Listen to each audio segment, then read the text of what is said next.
Good morning. Happy Saturday, everybody. And the best part, there's no work. And even better, today I get to go to a concert. Yeah. So I'm excited for that. It's going to be a good one, right? Well, all right. What have we had this week? I feel like this week has been crazy. Let's see. Stream wise, I did not have a stream on Monday. Um, Obviously, I have one today. Uh, tomorrow, tomorrow is up in the air. Yes, I don't know yet. We're not going to be getting home until maybe after midnight, and I don't know if I want to wake up and stream at 7 a.m. I'm not sure yet. I mean, I'll probably be here, but like, it might be dragging a little bit. Jeebin, good morning. You are first for a change. Look at that. I was just talking. Oh, I just heard it. Brent with a Sophie treat sliding in there. Brent, you are first. First on the Sophie treat today. Yes. All right. So, let me get this to switch over. There we are.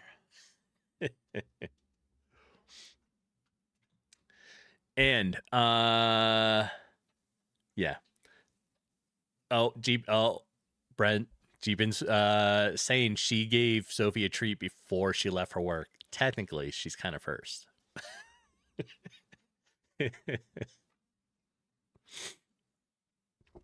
Yeah. Kelvar, good morning.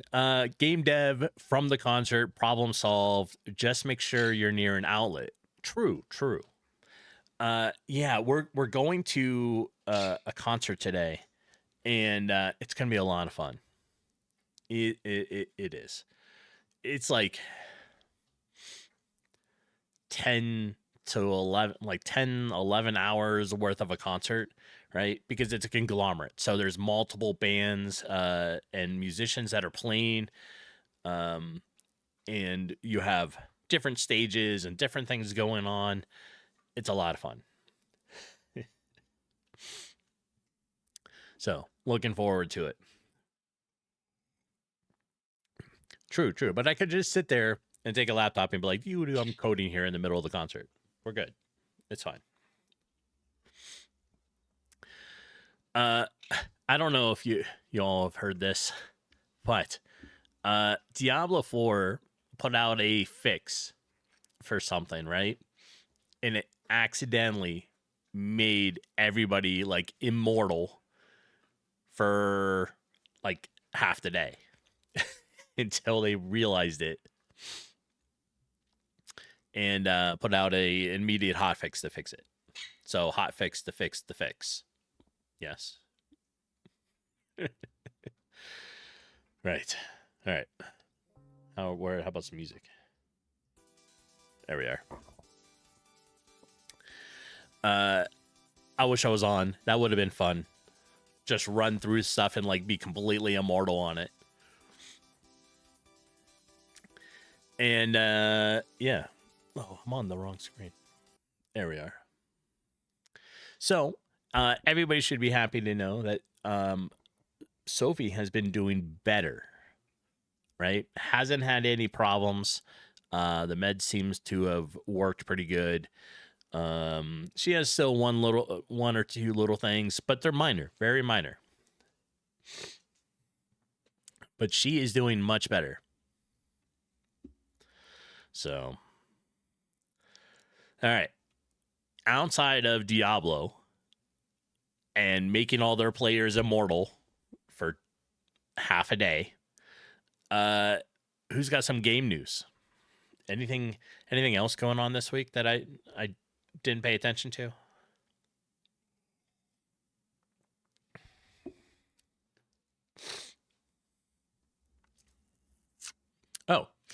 Pinned at the top of the chat, as always, is the web whiteboard, right? You can come in, you join into the same one that I'm in, and you can draw, you can do kind of whatever, but we also have some game stuff in here that we're going to be talking about, right?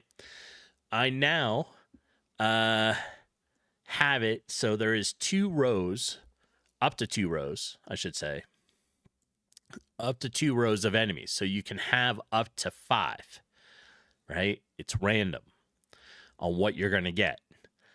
But Jeepin, apparently you have a lot of tickets this morning. You're going to have to get to work. Well, sad but true. Yes. Hopefully they're easy tickets and you can breeze through them and be done, right? So, let's see. What else did I do? Besides, I did a lot this week, although I struggled with some stuff, so it took me most of the week. But, we now have up to 5 enemies, right? And outside of that, this green apparition oval is a character that is your companion. It took me most of the week to get it so that it could target things. The enemies could target it. And it works, right? So, and we're going to go in and I'll show it all, right? But when you go in, if there's only 1 row of enemies, the player, you can attack them all, right? Because they're 1 row. But if you have more than 1 row, like this, you are not able to attack the second row. Nor is the second row able to attack you if they are melee enemies, right? So everything right now is in the game is a melee enemy. I haven't made the other ones yet.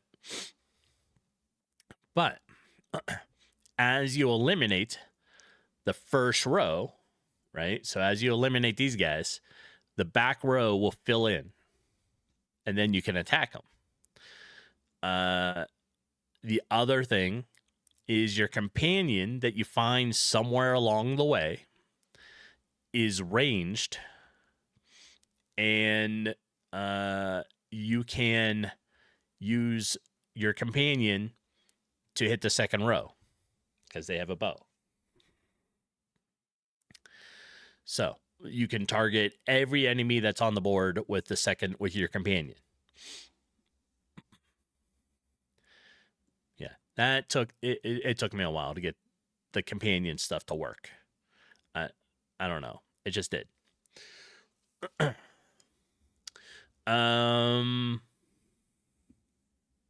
What else we got? I think there's been a whole bunch of little stuff. So I think the easiest is we're just going to switch over. And let me run the game. All right, let's move this. We'll change that. Panooch, good morning. How are you doing today? It's nice to see you. And what do we got? What was that? Oh, random avatar change. Excellent. Oh, this is, I'm working on a new cave. Brent's like, are you here to give Sophie a treat? Because I've already done it.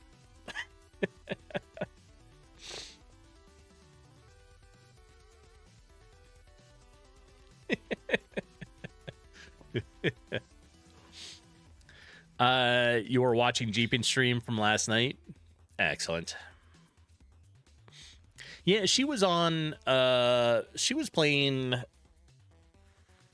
the underwater game. What's it called? Subnautica 2. First time, and it looks like it's a pretty fun game. I never really got into Subnautica, but Subnautica 2 definitely looks nice. Brent, now you have to watch Deep in Stream first. True. All right. I'm working on a cave area. So we'll just switch here. Let's go ahead and run this.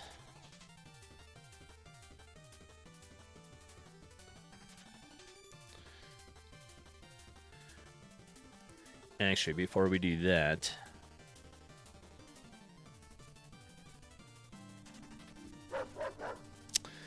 we have a Sophie treat.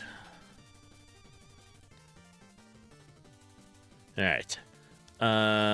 Let me close that. You did the Sophie treat. Pinooch.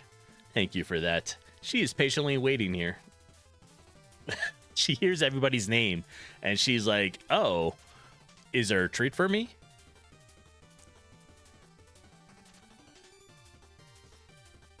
There we are. Also, her camera lights up here on the front of it, and she knows, she's like, oh, that lights up, I get stuff. There we are. All right.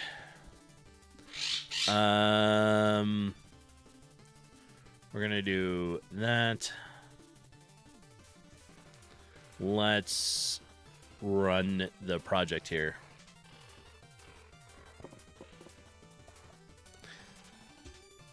All right, we're gonna pause the regular music.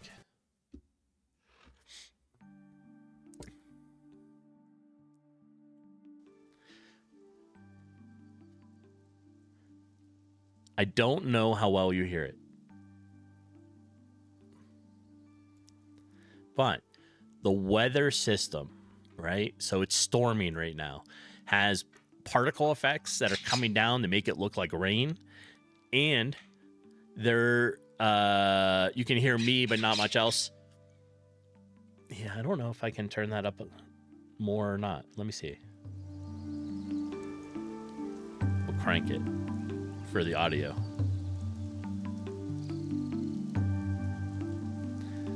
You may not be able to hear the rain. It's very soft.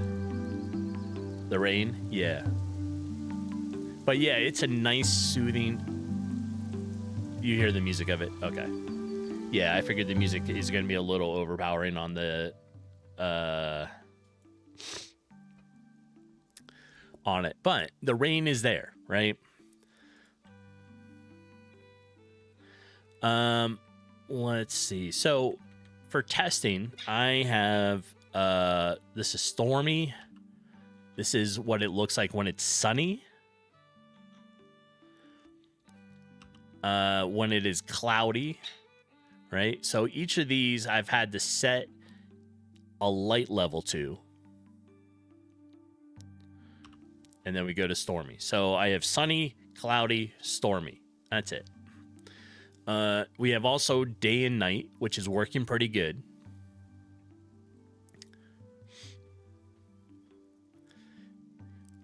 And for today and until I make the new next beta, right?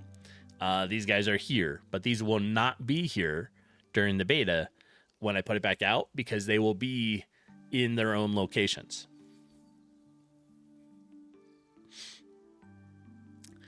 But we'll grab Havian. Right? Ignore some of the first stuff. And he's there with you now, right? So you talk to him, you find him. I'm not going to say where you find him yet, but you find him. And then he's like, oh, I'm going to join your party. So now he'll follow you. It took me a little bit to get it so the rain would stop inside the tavern. I was like, it's raining in the tavern. I need to stop that, right? But now, if it's stormy out, it's real soft, but you can hear the rain from outside.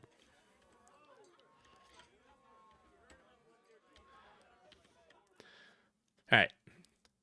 This is the main thing, the battle, right? So now we have 5 enemies because it's randomized. We have myself and the companion. We have our character portraits page over here, our panel there.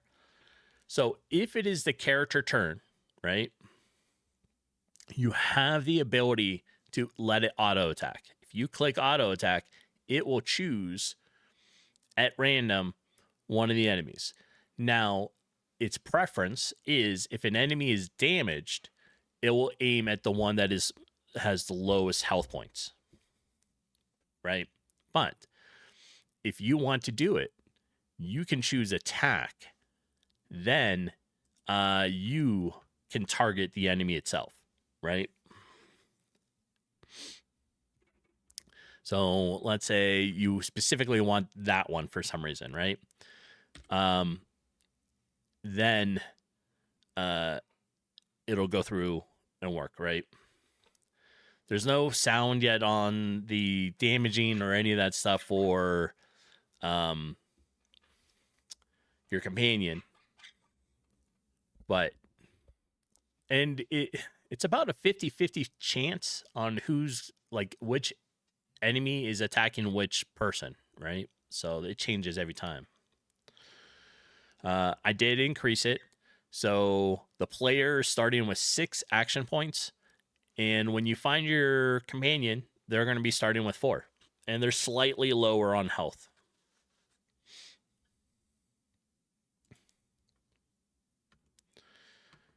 And as a player, like I said, you're not able to target the second row because it's melee attacks. You can't get through the first row to get to the second one. But one of the things I made was this, right? So if we attack this one again, this back enemy should take its place.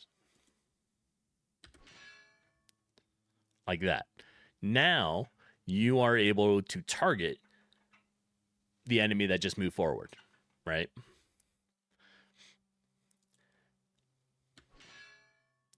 So, and if we get rid of this one, the remaining back enemy will also take its place. Right?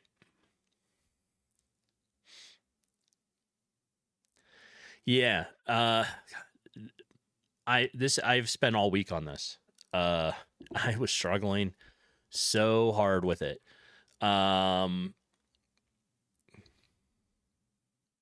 So the ones at the back take less damage? No. The ones in the back are only targetable by range. So the damage that was done here was by, or we're on it now. So yeah, you can't attack the ones in the back with melee unless maybe there's going to be a skill that makes you bypass the first row or hits the first row and does additional damage to the back row. Something like that. But just as a base attack, no, you can't attack the second row.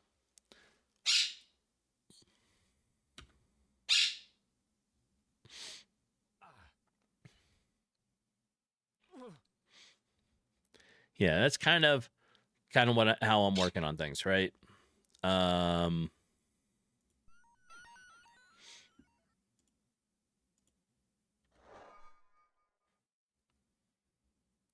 Yeah, exactly.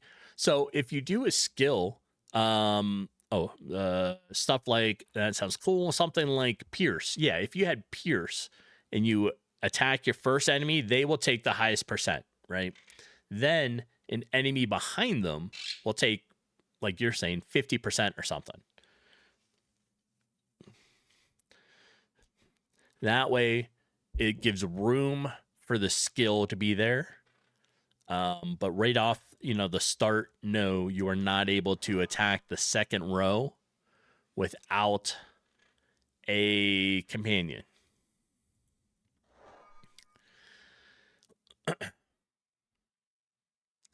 I have to put in the flags still. So there is a chance when you first start the game, if you don't have a companion yet, you may run into like 5 of the enemies. So I need to put a flag in there that will prevent that. If companion is not unlocked, if the companion is not unlocked, you only get up to 3.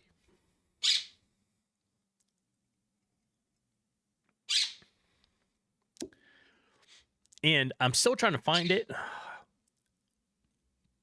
Something somewhere is doing a small percent of a damage, and the player takes a percent. And I'm like, I just want it to be whole numbers. I messed up somewhere. I just got to find it. Right. All right. We can end turn there. Player takes some damage. And like I said, you can auto attack with your companion. And there we go. FBI Dev, good morning. The good of GameMaker is that the game becomes much lighter in size than hardware. True.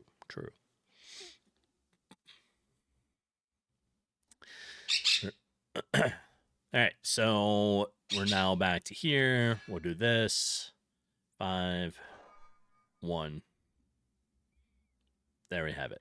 All right. The following of them, they still like to go on top of the player a little bit. What? I'll get that fixed. So it's close. It's close, right?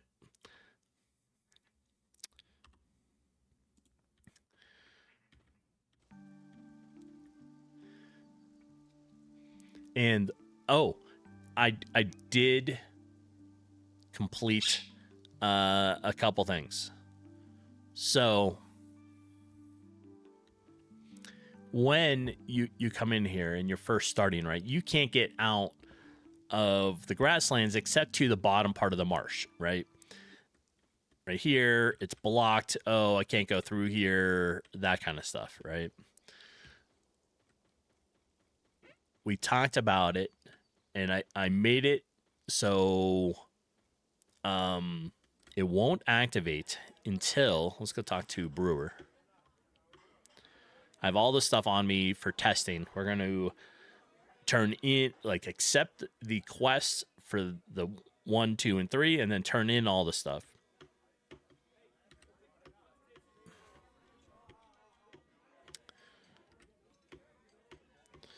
All right. Now we talk to him again. I still have to work on the dialogue a little bit.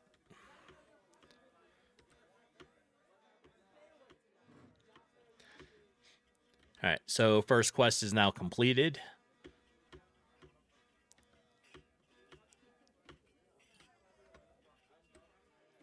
Lizard folk. We're going to accept that one. Talk to him again. It's just initial stuff, right? If you've already talked to him, you don't need to say, "Hey, I'm so and so. Nice to meet you again." You'll be back in a few minutes, and you also put some new skill ideas on the whiteboard. Excellent. All right, so now we hit level 2. I need to clean up this, but I have it now telling you that you've hit level 2.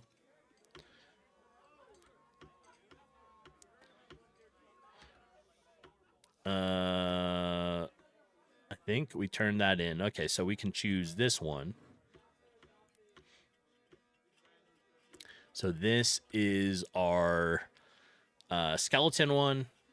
We'll go talk to him again. Turn in the stuff for the skeleton.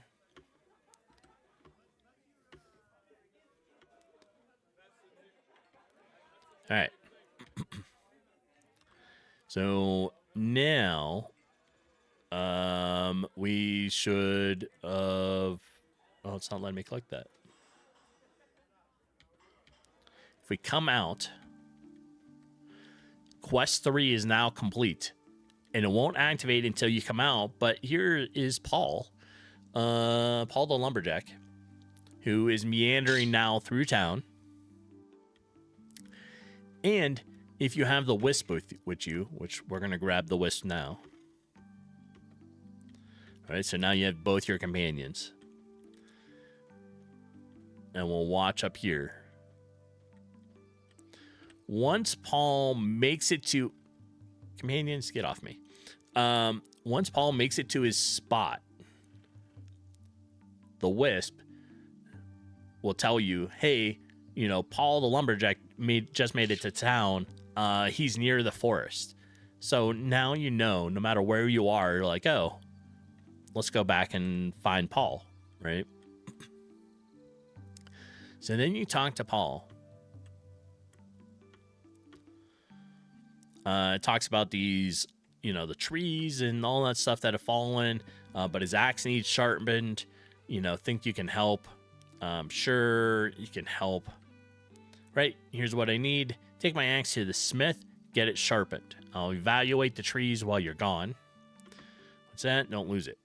And it says item acquired. And if you're looking here, you now have Paul's axe. Then you got to take it over here to the blacksmith. And you talk to the blacksmith. The blacksmith is like, yo, you need something sharpened? Yeah, it's Paul's axe. He needs it to clear the forest path. Paul's axe, no problem. Hand it over. You hand over the item. Then you talk to him again. And he says, that was fast. Here. Right? And then item acquired. And now you have the sharpened axe. And you take the axe back over to Paul. And this took a little bit getting to work, but you now give Paul back the axe. And he says, stand back. You hear 4 chops, and the tree's gone, right? Then you talk to him one more time. Says, there, the ancient forest is open again. Got more trees to go clean up. Good luck out there. Oh, and one more thing. Tells you about the witch. And to be careful. That kind of stuff, right? So then he wanders off. And what he's doing, he's also going to be getting rid of all the other trees that are blocking the other side of the marsh. So now you can enter in here and wander around in our temporary witch area is here. But yeah, which is time locked too. So she doesn't come out until the night.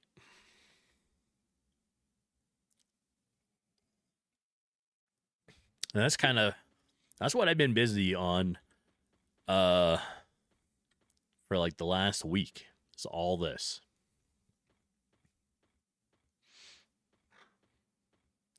Right? I also started including, let me get to the pub here. Started including conversations in here. So now we have Arlock, right? You can talk to Arlock.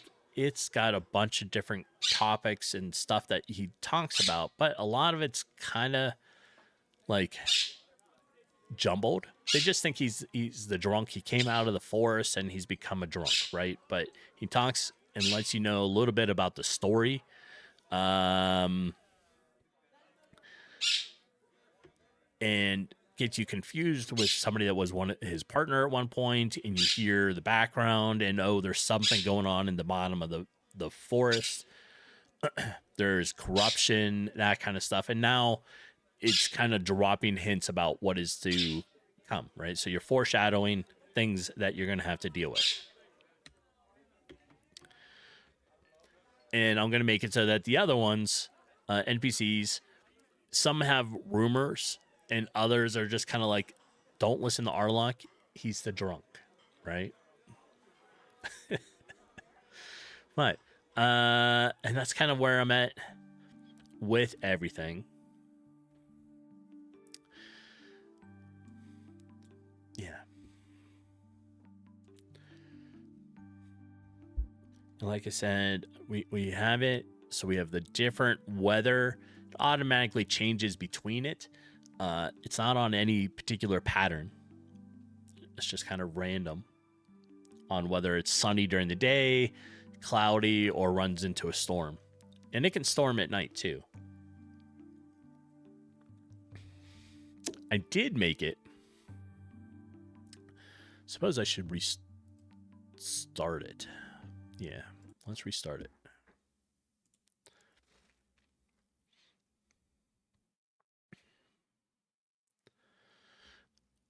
One of the other things I worked on was the cave, right?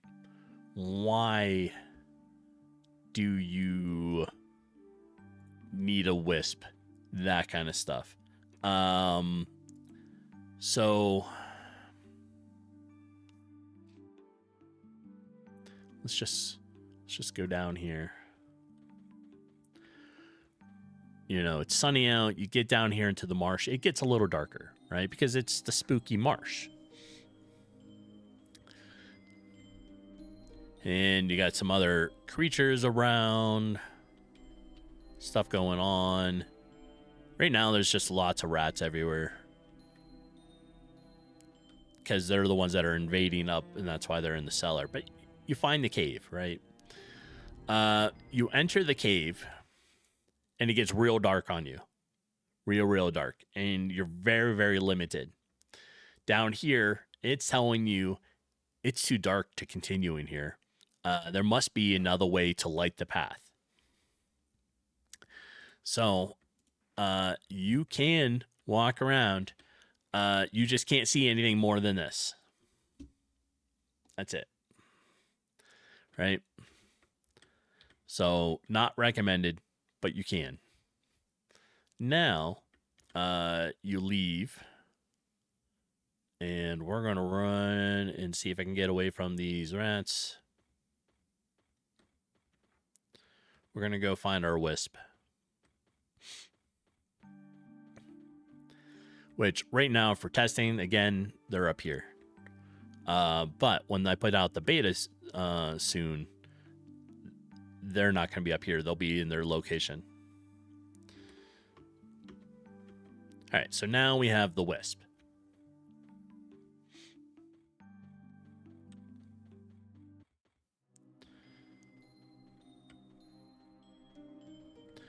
And we are going to end up with rats. We'll just run. Run away. All right. So now when you go into the cave with the wisp, you have a wider light ability. And you can see, right?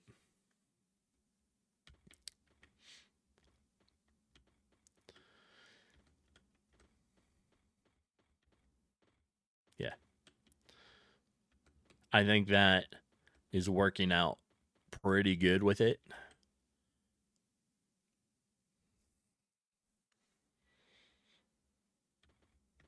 But like I said, you need the wisp to really be able to see inside the cave, right?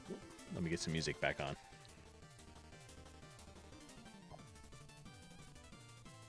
Okay.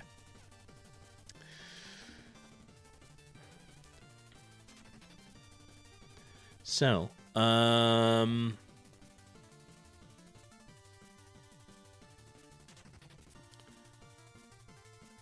let's open up the web whiteboard. And what do we got? We got some stuff over here.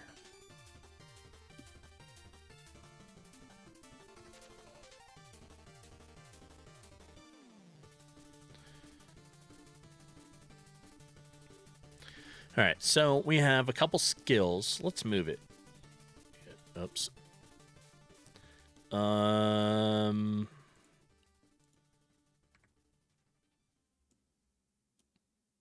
grab those. We'll bring it down here. Let's put them over here. All right. Oops. These are skills that Brent was putting in on ideas, right?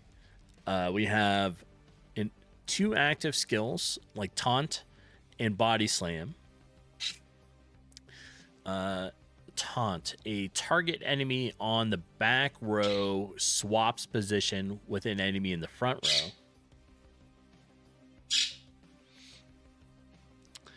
Body Slam. Push an enemy in the front row to swap positions with someone in the back. Okay. And passive skill, Frenzy Fighter. Killing an enemy restores 1 AP. That's kind of cool.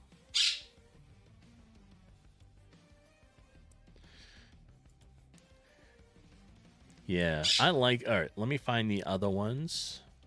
Because we've had a bunch of good stuff.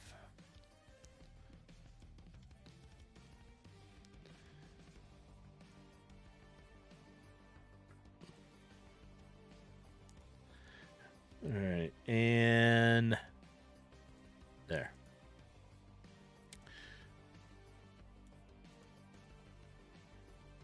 So these are the newest ones that are being added to our skill list. And I'm still working on it. I actually did not work on it at all this week.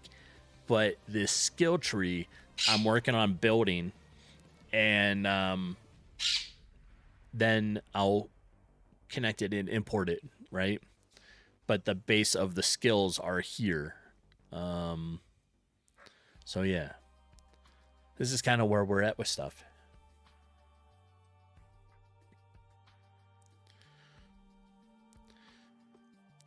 And we'll just kind of take a look at some of these, right? Because we have battle skills, like utility skills. We got all kinds of stuff.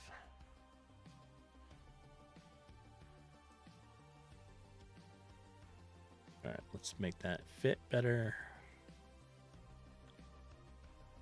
There we are. All right.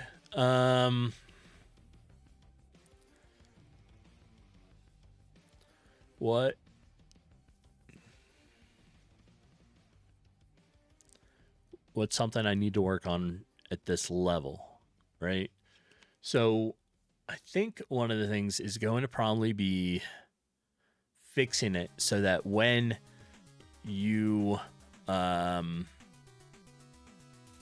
as a player tries to go into a fight on your first couple quests, you don't run into 5 enemies, right? Or I can make it that way so you do have the chance to hit 5 enemies.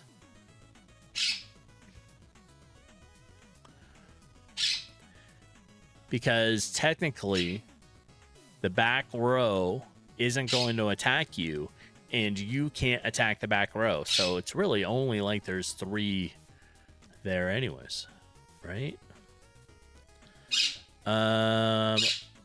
Let's do a restart.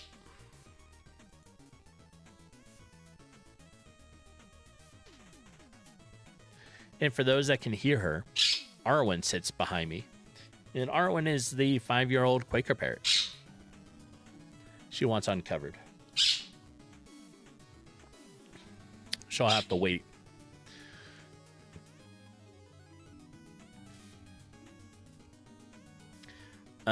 If you are, I don't know. I haven't seen them yet.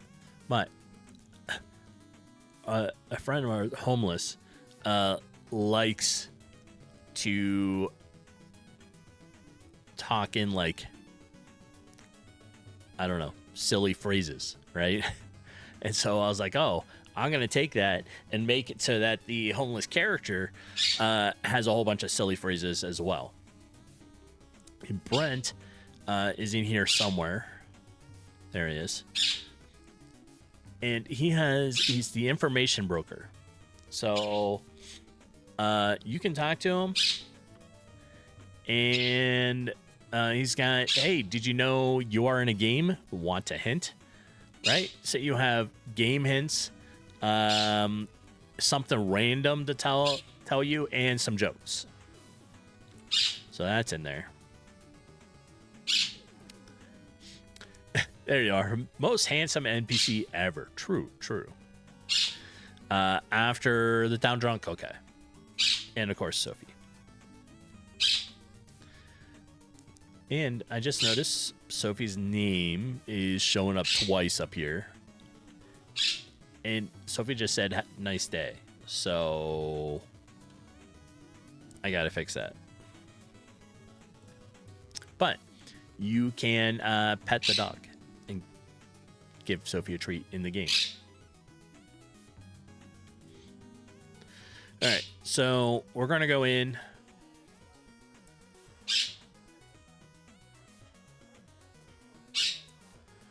I think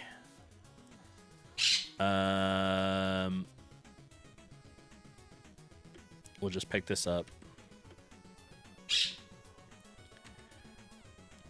Ermin taking over the cellar. What can you do? Pick up the rat quest. Okay. Right?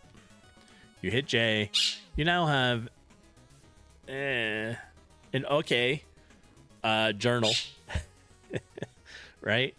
Viewability of the journal will change at some point when I start working on the art assets for the design.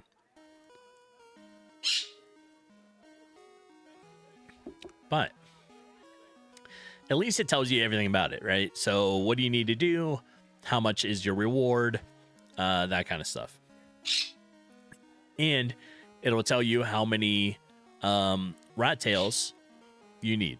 Like how many rats you got to kill. I've already, because I have the items on me, it already says it. But we're going to go do some fighting.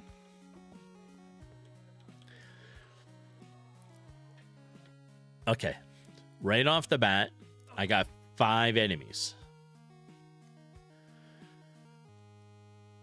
I think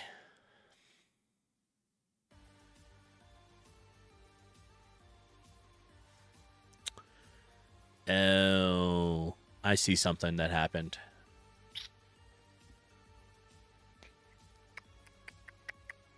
I now have a black bar on the side of the screen. So, well, while that's open, let's turn that off. Let's look at room battle. So the camera is it's kind of basing on the player. I adjusted them, and I'm out of space over here. I'm gonna have to move them back again. I may redesign this just a little bit, but the player really needs to be here. So we do not have that black bar on the side of it. All right, let's do that. Player really needs to be like there.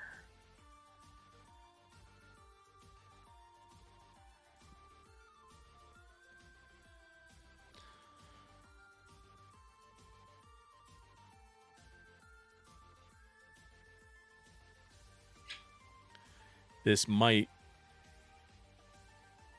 mess up things.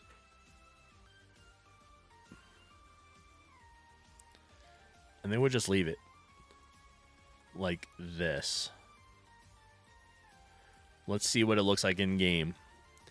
So what it might mess up is the way I have it determining front row and back row is by a line, a negative, or I mean a X line.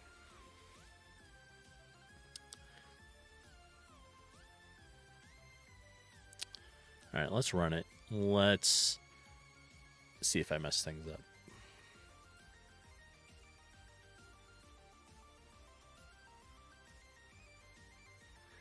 Right.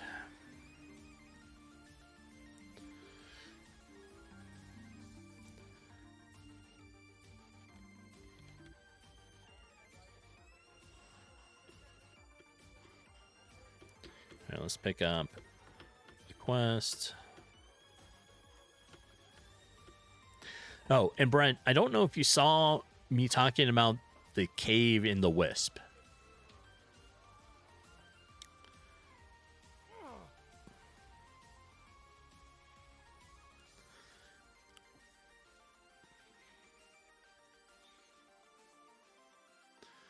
All right, that's not bad.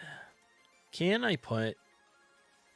If I put stuff on the outside, it's not going to show up. So...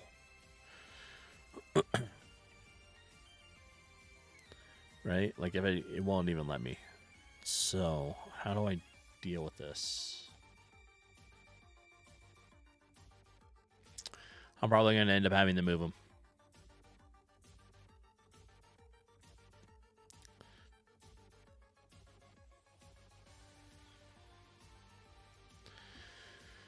Oh, where did I put that?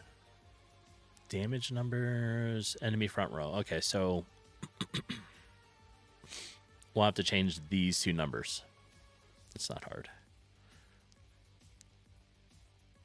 Oops. Let's choose this. Let's move the player up a little bit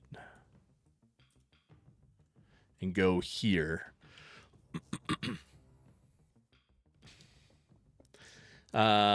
Yeah, I moved some of them over a little bit.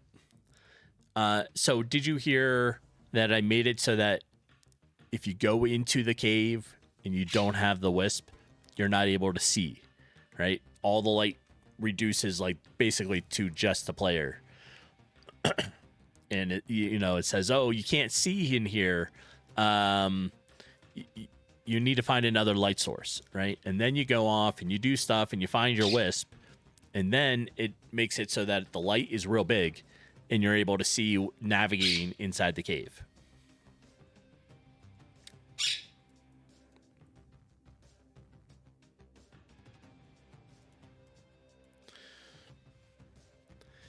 All right, we're going to move these guys back just a little bit.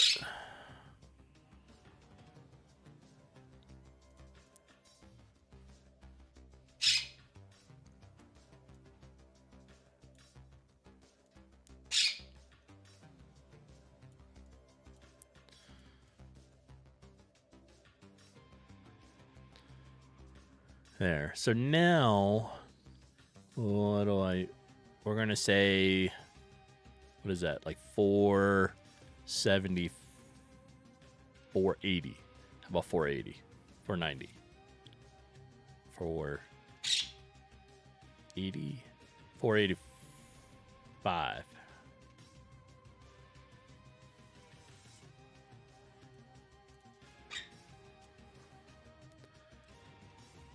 $485.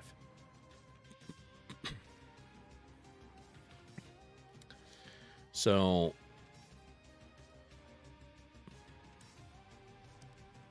well, let's start with 480 and up until there. So then we say 481 for the back row.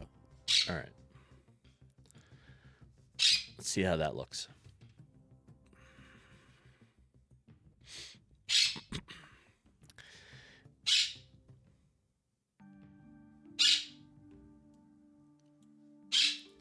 And then after this, we'll go back on to the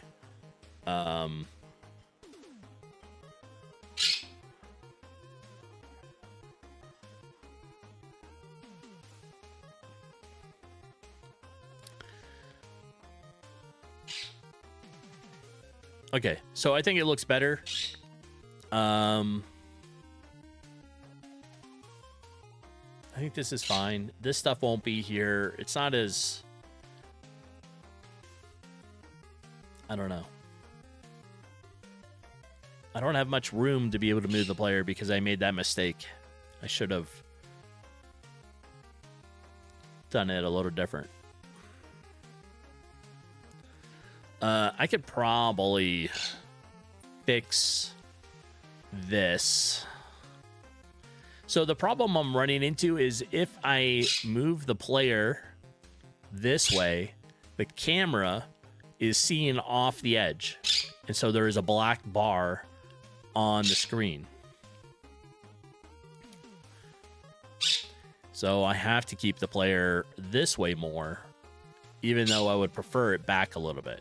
But because if it's here, right, and we start it, and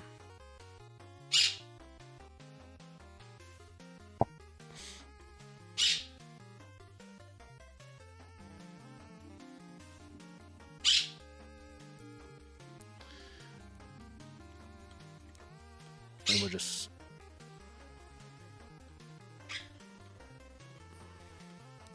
Here, you see, the farther I move the character to the left, the black bar starts to show up. Because it's the edge of the map.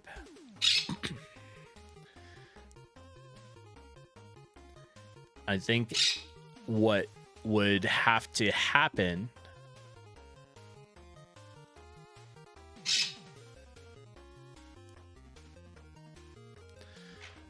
Oh, okay.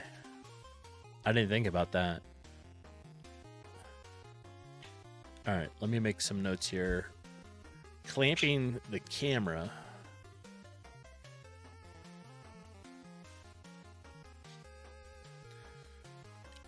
So we got to clamp the camera, just clamp camera just for room battle.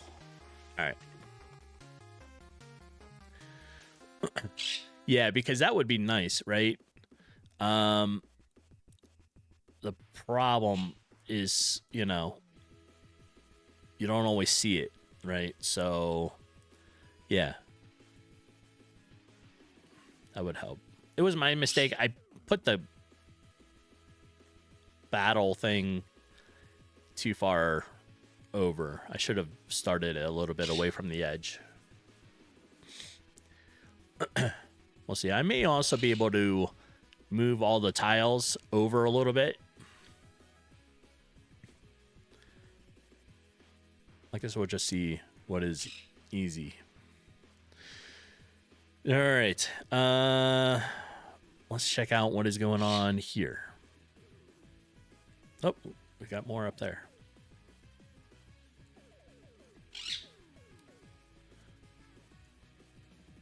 All right.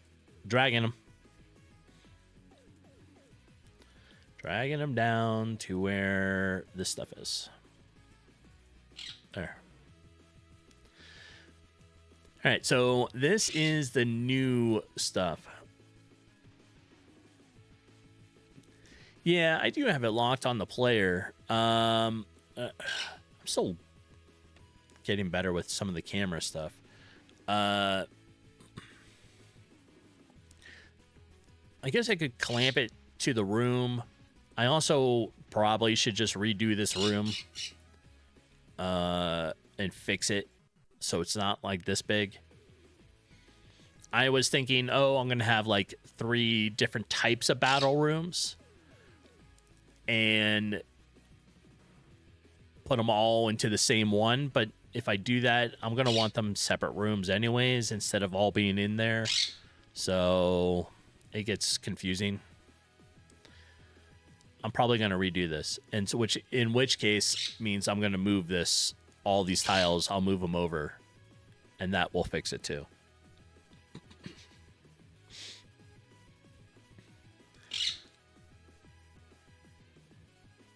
Yeah. All right. Also, I see the ad notification, it's going to go off in about, I don't know, 30, 40 seconds or so. During this ad break, I need more coffee. Arwen has been complaining. She wants uncovered. So we're going to take care of that. And then we'll get back to things. So we'll probably talk about the skill stuff here right after the ad break. Yeah.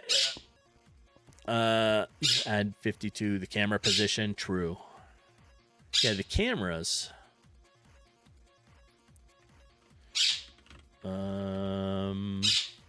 Is this.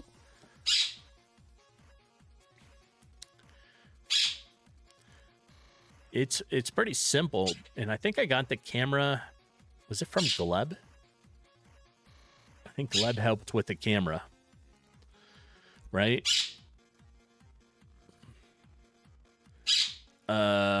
So I think it's gonna be almost. No, Brent, they're right here. Scroll down. I moved them into the section. Yeah, I just moved them. They're right there. They're right here. These are them. No worries at all. They're right there.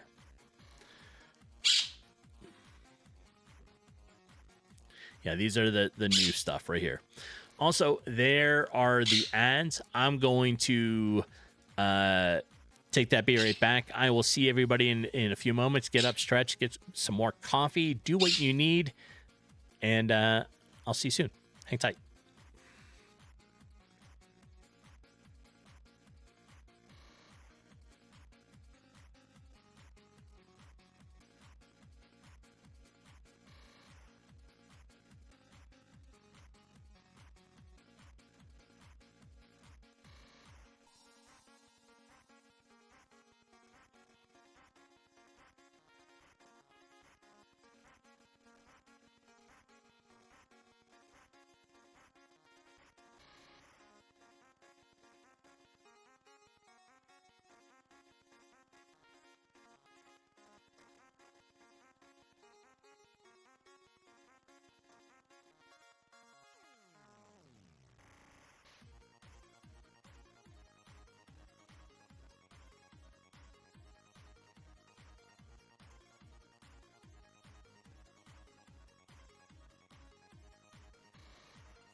Okay.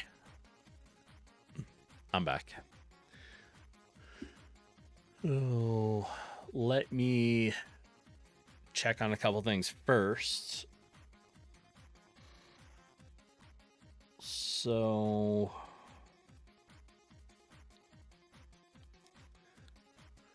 trying to get this stuff for the concert all sorted.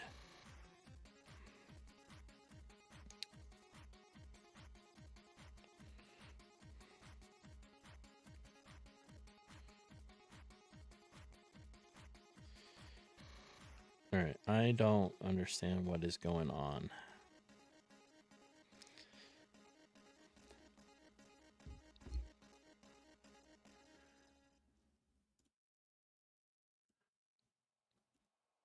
Okay, on-site.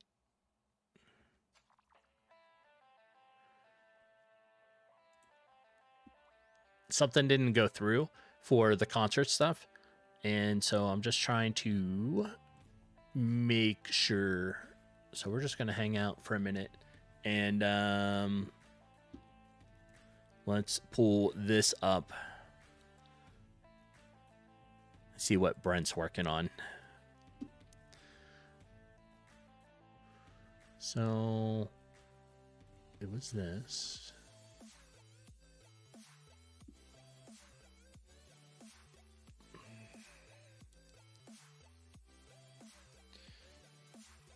All right.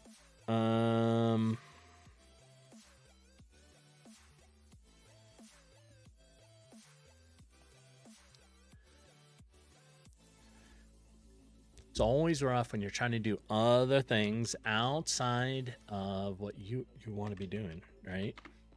But we're taking a minute and sorting this out.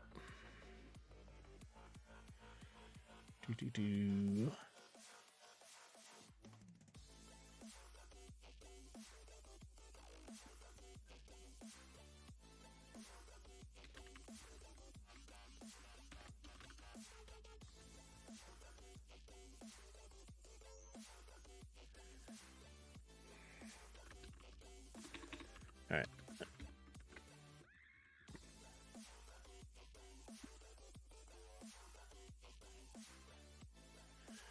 It's always something, right?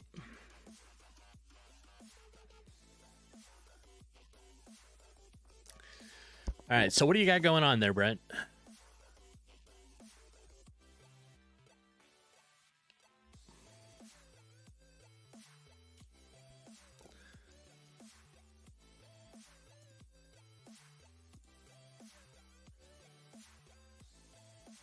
All right. Come on.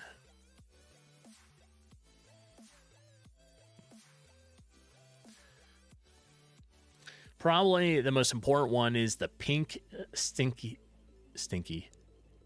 note. It's not stinky. To the left. All right, so this one. Yeah. Oh, pink. This. All right.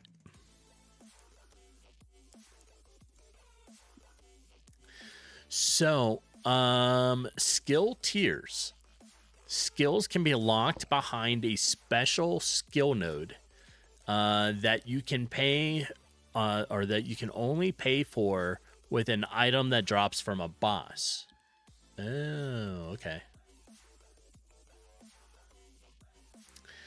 So then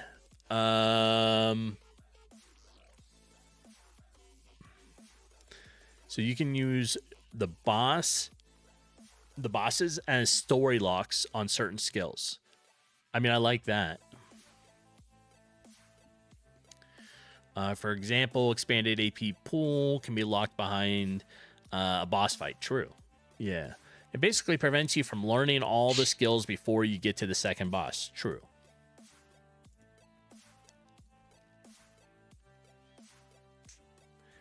Yeah, one of the things I was thinking about was going to be a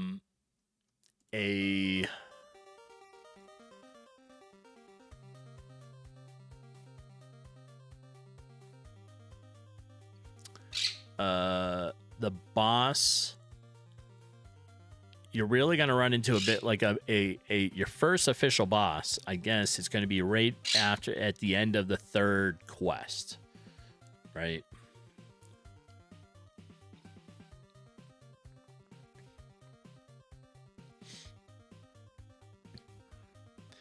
Yeah, because you'll go through, you fight the rats, no biggie, right? You go fight, the lizards, okay. You come in, fight the skeletons, and now you sort of have a boss you got to fight,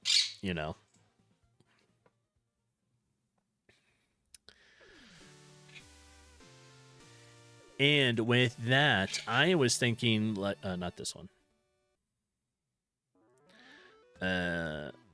Like expand the cave, make it so there's more stuff into it, and then you build your way to the boss at the end of it, which is where, yeah, I think it'll work pretty good. You got to go AFK again? No problem.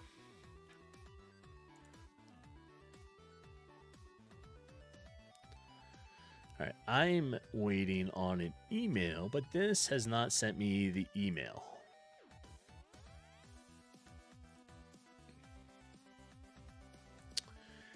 So,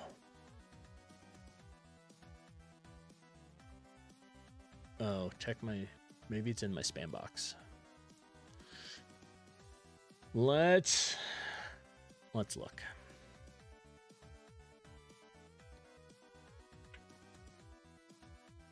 You're not in my spam box. You have not arrived yet. Fine.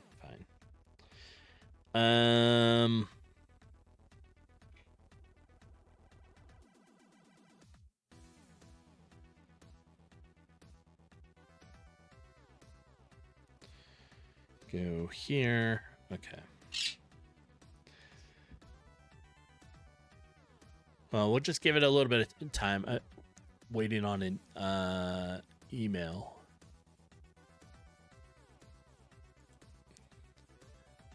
Right, and then this one came back. Let's see.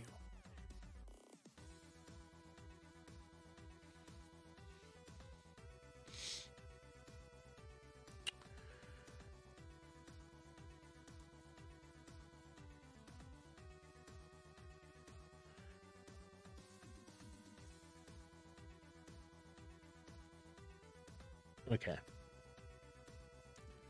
It's all very confusing. But I think we're getting it, right? Why is there so many things going on here? Okay, hold on.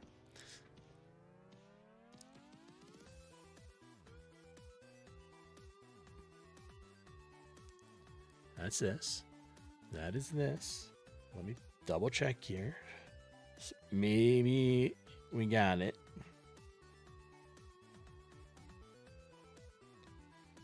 All right, I think I'm okay.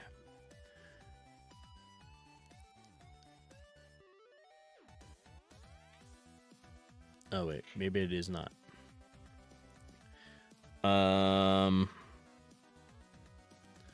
No, that's a different number. It always gets tricky, right? When you're trying to do stuff, you have to pay attention to the reference numbers on what they are talking about. So that one is good. What is this one? This one is not what I wanted. I think we're fine. We're fine. Famous last words, right? We're fine. So let's just do this. Let's switch back to that, and we'll get back to things. All right. I think we're fine. Let's review. I think this week I want to start, I didn't get much time to work on it during the other, this past week for the skills, because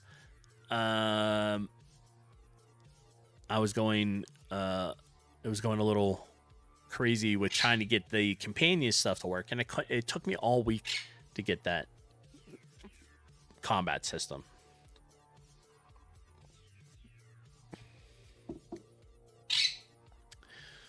Yeah, I like this idea. And I suppose we should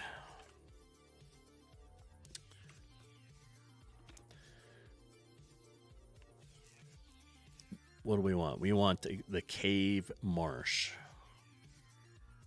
So this is the cave, right? If we come up here, I think I need to redesign this. Anyways, so with that being said, we're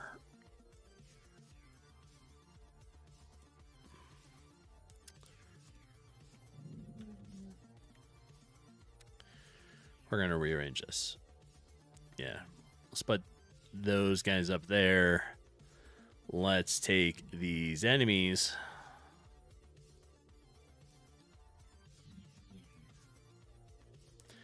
And we're going to rearrange this a little bit.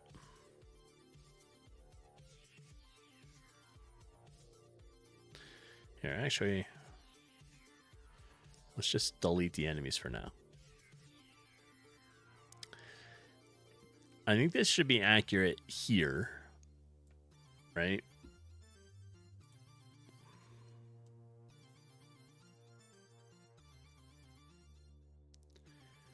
There we are.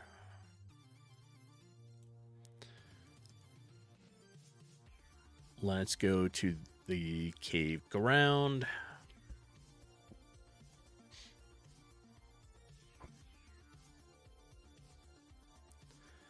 That is this one, it looks like. Nope, not quite. There we go. All right. We do that, do this. We're going to change this whole thing, and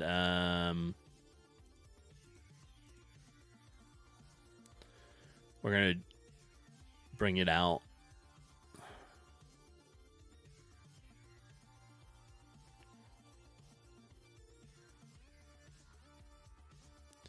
And that'll be maybe the size of the cave. Or how big do we think we want the first cave to be? Like pretty big?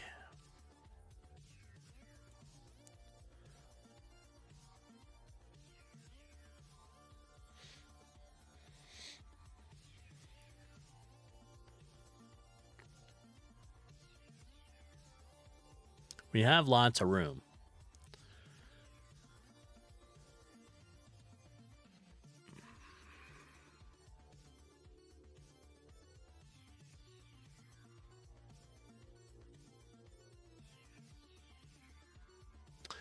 Oh, you know what we could do is an upper and lower part. Do we want this to be like 2 levels?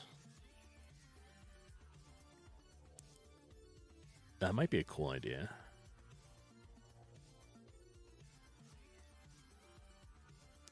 Right? Maybe we'll just make the upper part like this size. And restructure it so... Oh, that's not the right one. And restructure it so it's there.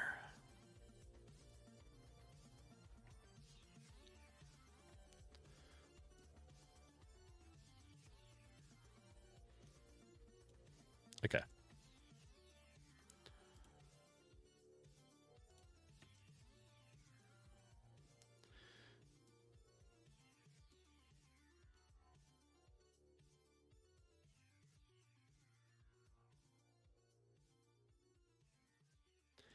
I think that might be okay.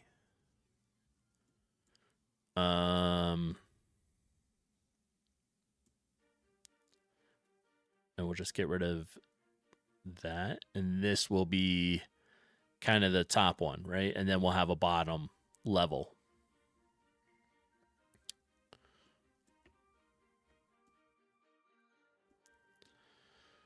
So now,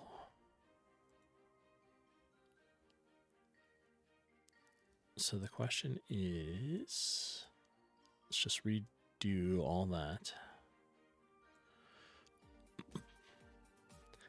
This manager I got right here, let's move it next to there.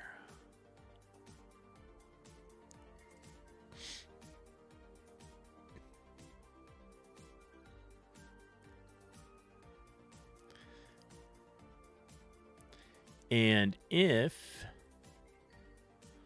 all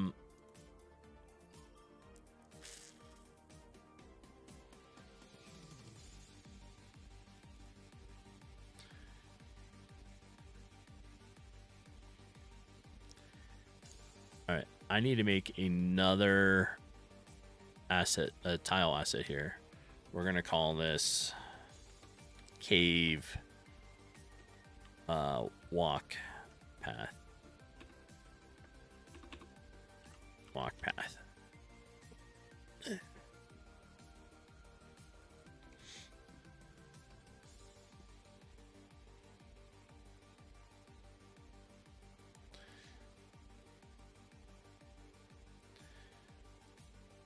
Right, and then on cave walk path, what am I doing? Tile ground. Tile set. Cave. It's deep wall ground, I think is the one. Yeah. Tile cave ground. Tile cave ground. Okay. So now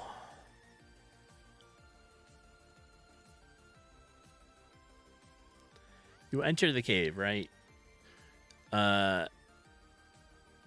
Probably like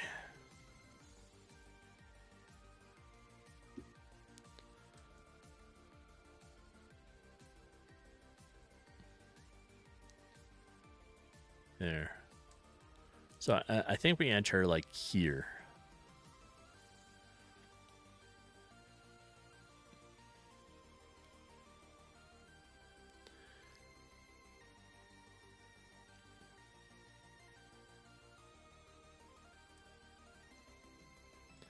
And we'll make the player kind of, oops,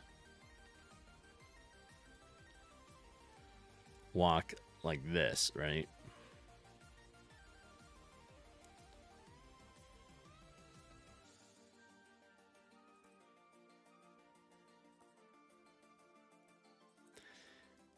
And maybe make it so you could choose a direction. Come down. And they both kind of get to where you want anyways.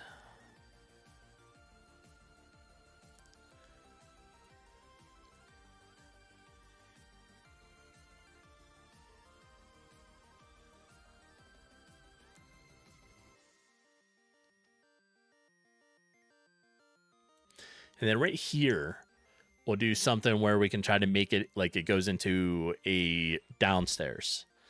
So then you enter here, and now we're going to draw the downstairs.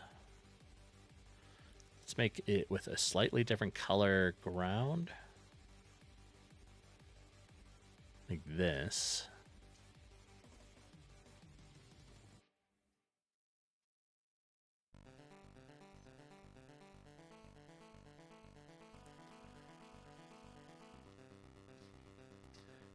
But on that, we want it here on this layer. Okay.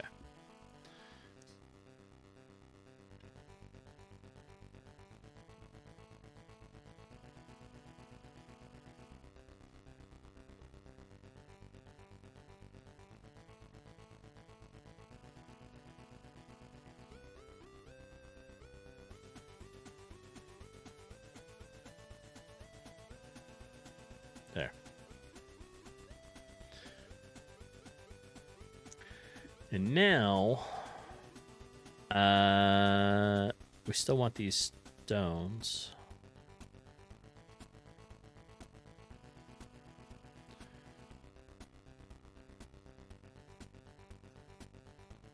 Maybe.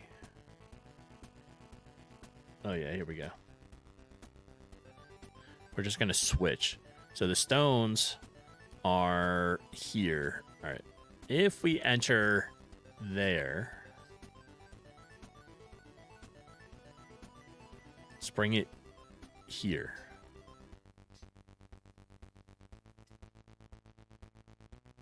Right? And that's where you enter. But then you want to wander through.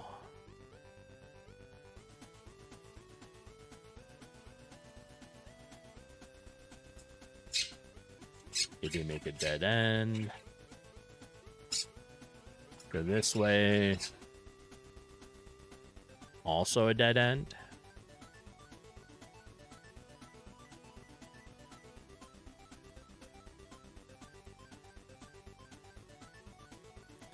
And then this will be like the main fight room. But throughout it, we can make little dead ends.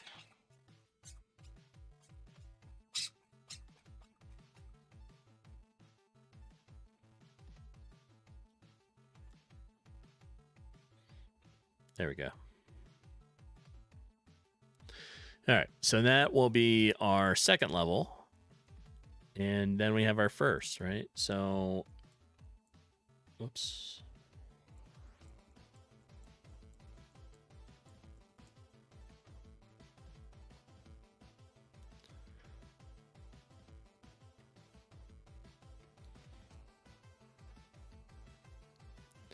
Pretty straightforward, but off of this path, we'll have one that comes down to a dead end here. Maybe just a little room up there.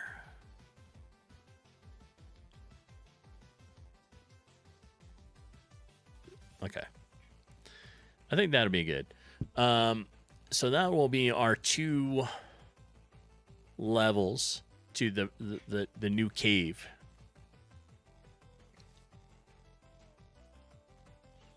All right, because at the end of the cave, you're going to have your first big boss. I don't know who the character is going to be yet, but you're going to have your boss.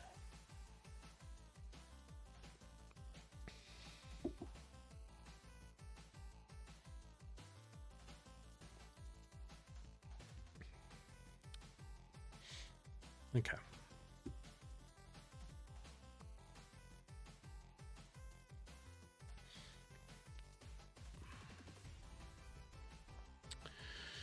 So, zoom in. That's our walk paths, right? We're going to lock that and lock that one. Our deep cave.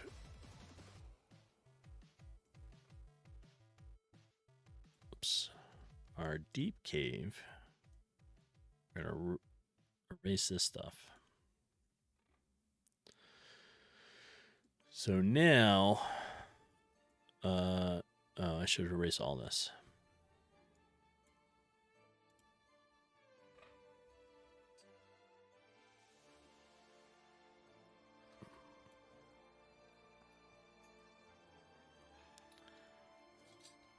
There we are. And our walls.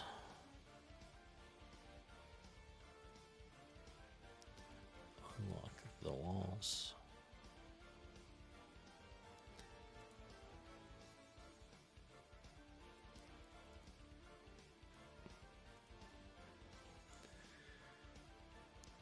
Let's think about this.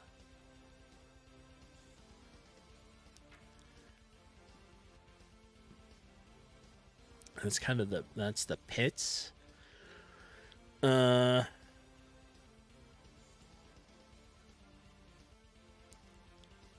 This is the... I'm in danger. You're in danger?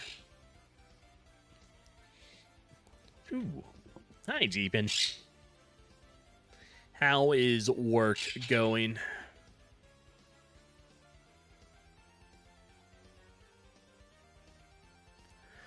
I don't think we're going to use any of these.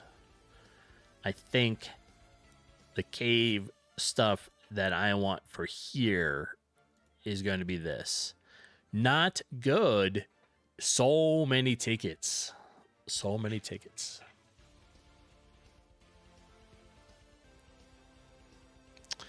That's no good.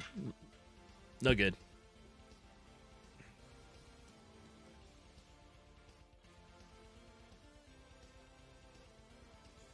All right, we're going to use the bull.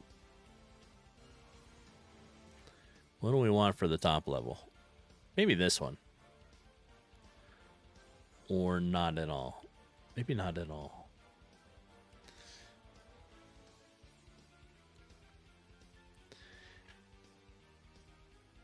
Right?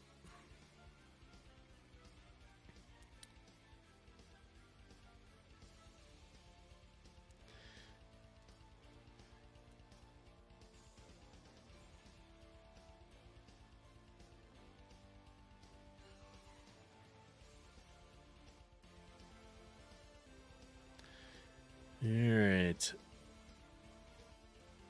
Bring the wall all the way across.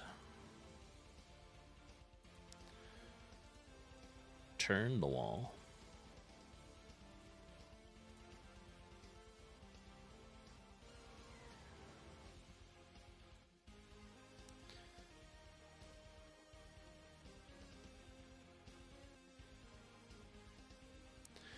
Here we are.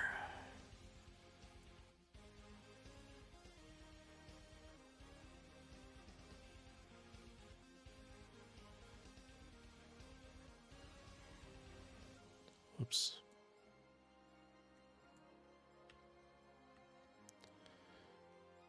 All right, we want that. I want that curve there. That looks okay. Yeah, there we go. Well, I feel bad for you, GP. You got all the tickets to work on.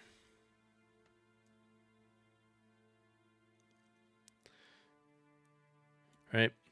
All right, so we'll do that. We'll put one here. We'll take this up to like there. We'll do a turn on it. And that's not going to work. I need just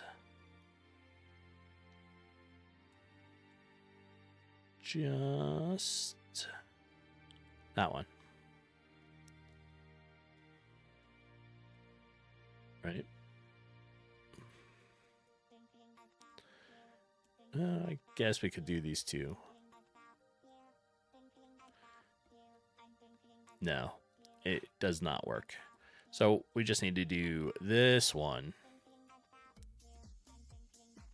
all the way up. That's fine. Over here, I should probably redo this side,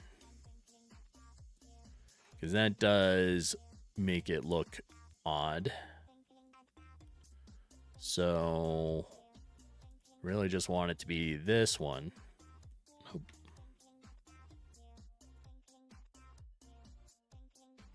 Okay.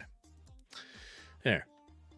Oh, so welcome back, Brent. I'm redoing the cave. It's going to have two levels. Right? So you're going to have your first level, you come in and you wander around, you make your way down. So you'll have like the stairs or something at the back of it. You make your way down, and then you find your way over to where the boss will be.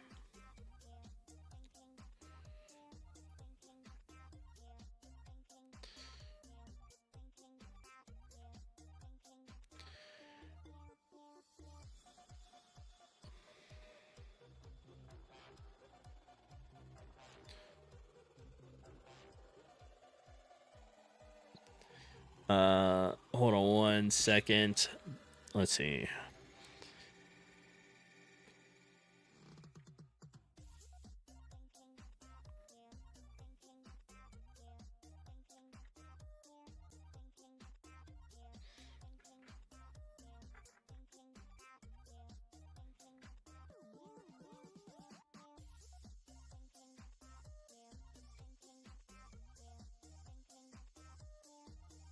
Okay.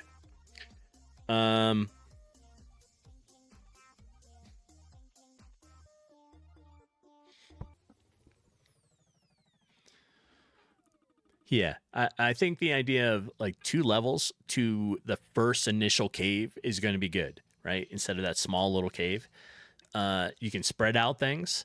You can make it so there's stuff to explore. You'll be able to go down a level and then fight a actual boss. And that boss is really gonna that'll be your first real boss, right? And maybe the idea is you'll find your companion in one of these offshoots, right? Right here. Or like somewhere in here. You'll find them on the second level. And is unconscious or something and just kind of laying there or something, right? Ran out of torches, whatever, can't see, that kind of stuff. Jeepin, if there is news that random laptops and other IT devices are being slung across New Mexico, it's just you. Okay. So if we get news about IT equipment being thrown across the New Mexico, we know it's you. And good morning, Q. How are you doing today? Jeepin's having an overload at work with the her tickets, right? So if IT equipment goes slinging and it ends up in anybody else's state, just know it's her. It's fine. It'll be all right.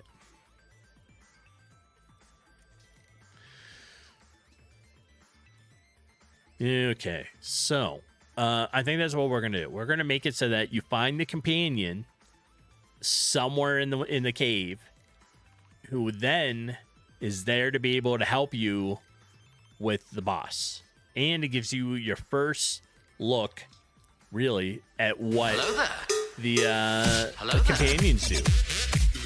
Homeless. Hello there. Hello there. Another happy landing. I love that one. And you come in slinging with a Sophie treat. Here she comes. Hi, Soph. All right. Let's switch to Sophie treat. Good girl. And how are you doing this morning, homeless?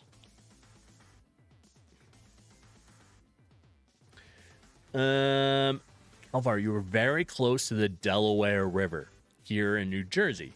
A good place for her to throw machines into. True.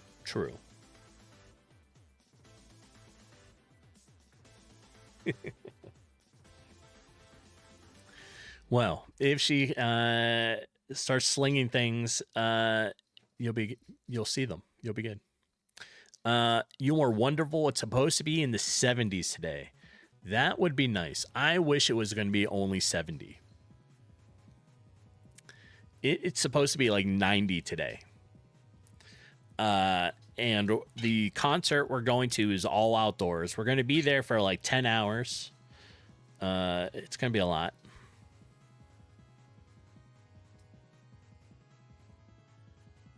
It's going to be a lot, right? All right.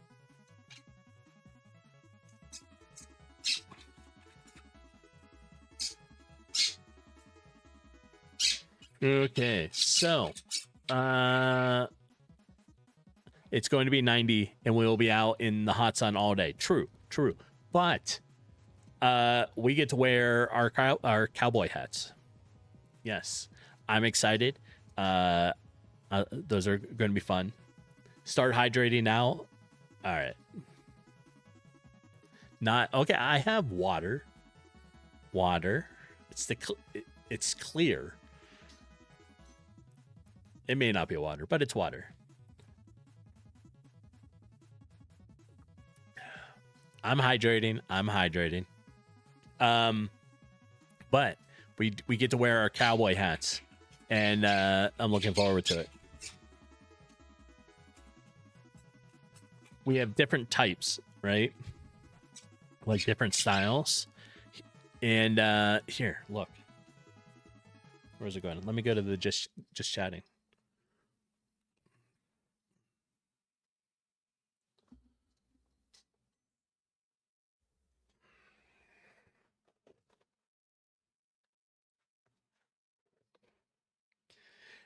That's it. That's my cowboy hat.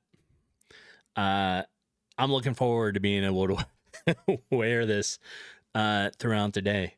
So, and then she has one that's pretty cool too. It's got like more straw mesh look to it, and it'll be good.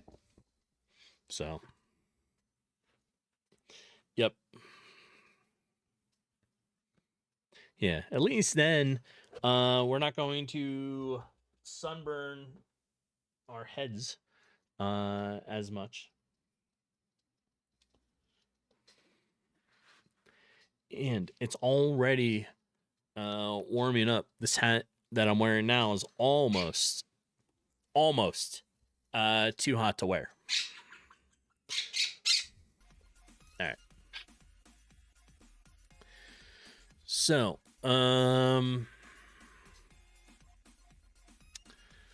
yeah. And Jeepin, you have to hydrate too. Chat, make sure Jeepin hydrates.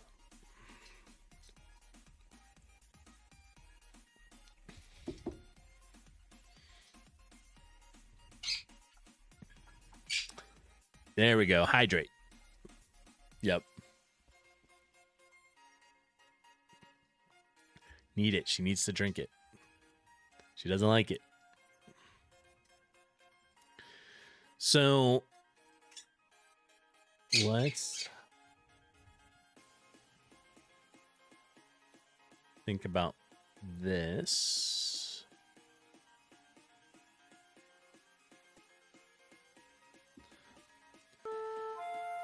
And I hear a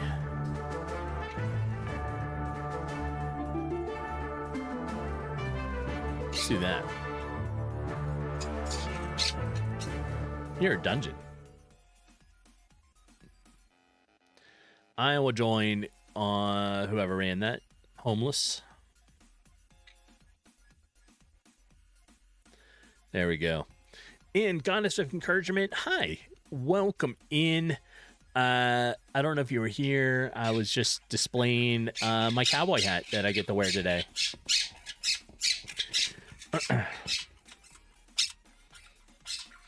So I don't know who all saw that, but I'm looking forward to it.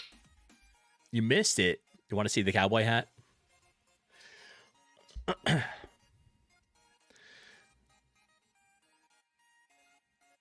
right.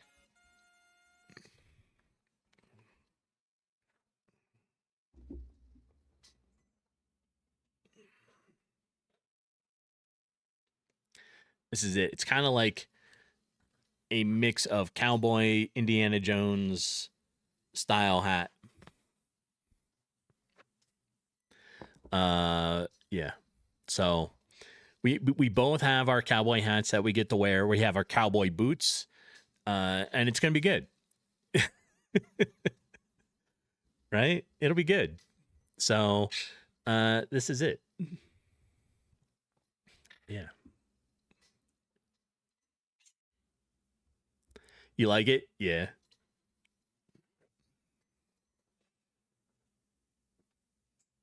And since I keep my head shaved, it'll prevent me from getting like sunburn. You have a buddy that wears a hat like that. It doesn't matter if it's winter. True. Yeah, I mean, you can wear them year round, right? And it's cool, right? We have, because we're in the Southwest and we live near the desert and all that fun stuff. We have cowboy boots, so we're gonna be wearing those.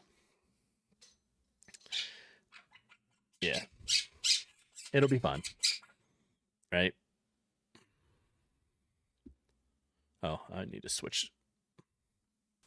There we are. Yeah, we'll get some pictures.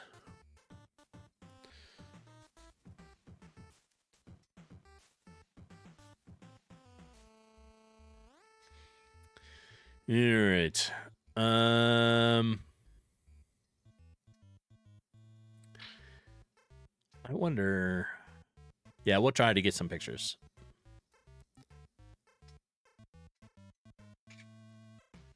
That might work.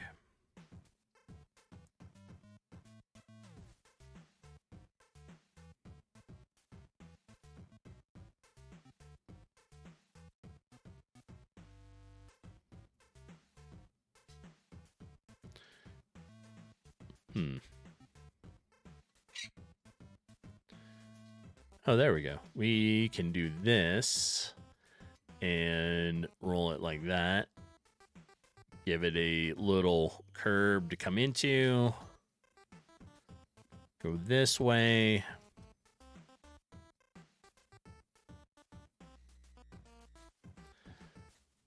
And that'll be all right.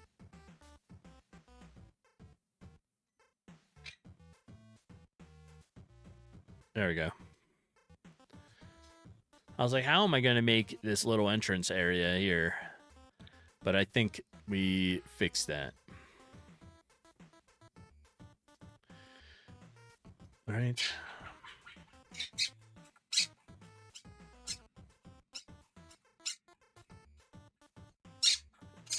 And every so often, I don't know, we'll put one like here.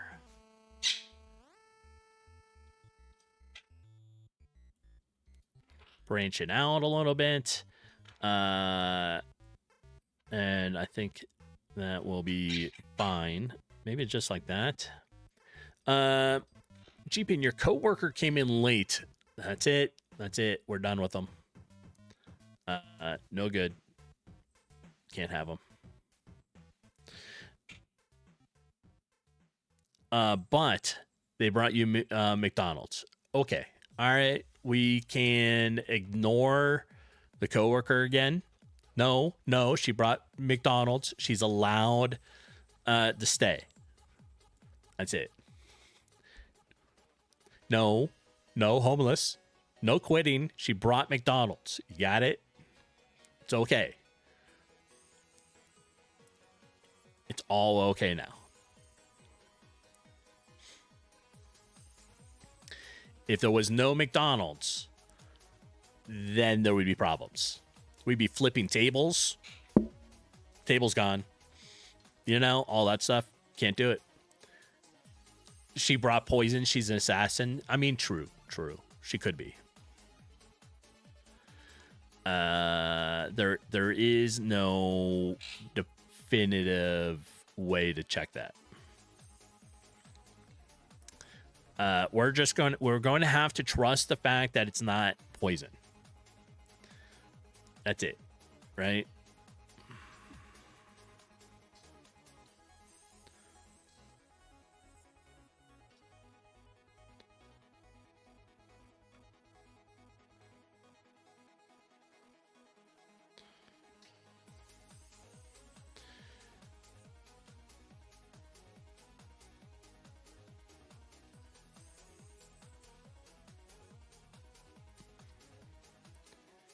Right, and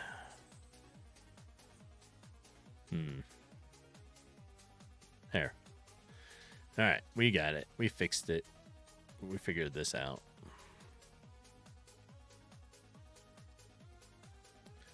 There we are.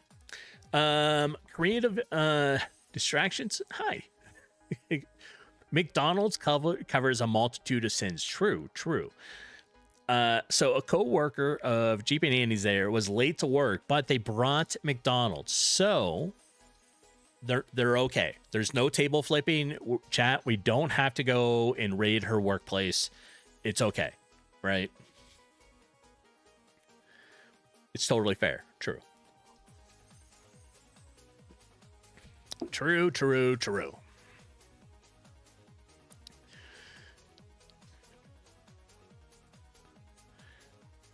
Although homeless seems to think the coworker brought a bunch of poison, but I think we're fine. I think it's fine.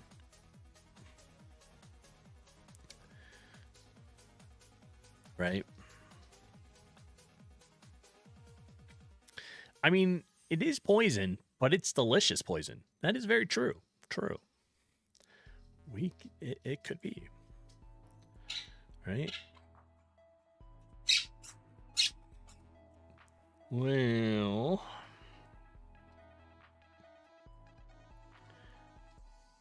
if we do that, we could probably turn it like this, actually.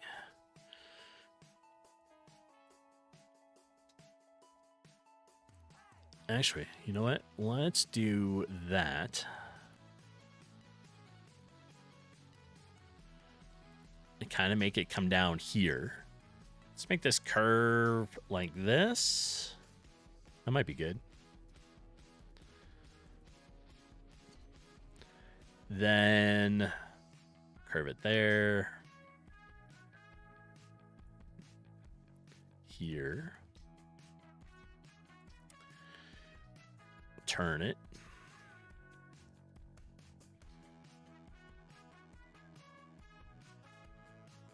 Okay.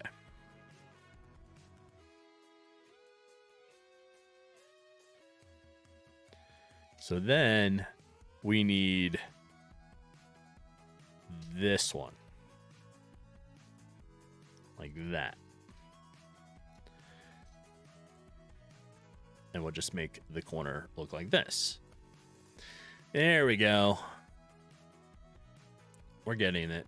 We're getting our new cave layout started. So that'll be good, right? This will be a nice new cave system once it's done. It'll be 2 levels you work through, and like I said, I'm pretty sure this you're going to find your companion somewhere in the cave, right? And then that'll help you learn sort of like, oh, here's a companion, here's what you can do. You fight a couple little things and then go to this, right? Probably no difference than all the poison you will consume at the concert. True. We do have the whiskey tasting, so we're going to be there. We have access to the whiskey room, so that'll be good. Plus anything else we decide to drink and eat while we're there. Which concert?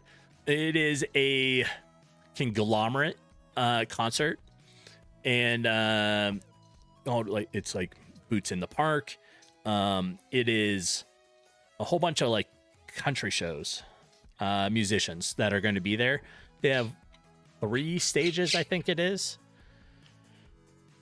3 or 4 at the venue, and it's going to be like, it starts at noon. We're going to get there by about 1, and then it ends around 11 or so tonight.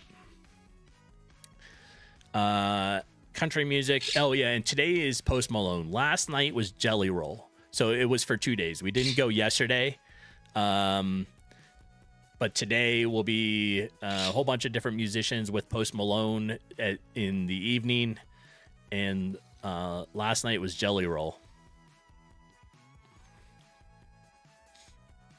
Yeah, it'll be fun. We've never been to this concert, so we figured this year we wanted to do it. It's all outdoors. So it'll be good, right?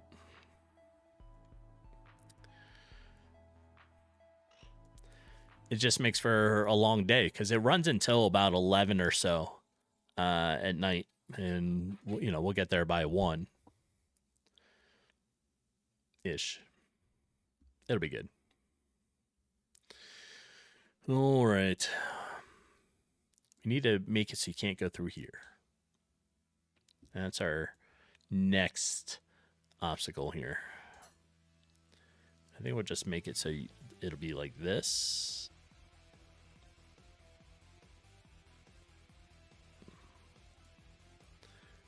That kind of blends together. Close enough.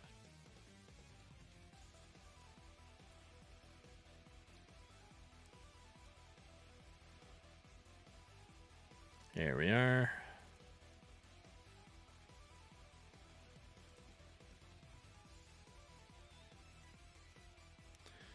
So this turns.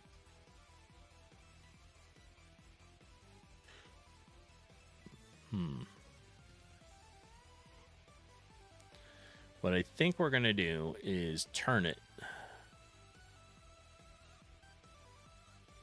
like that.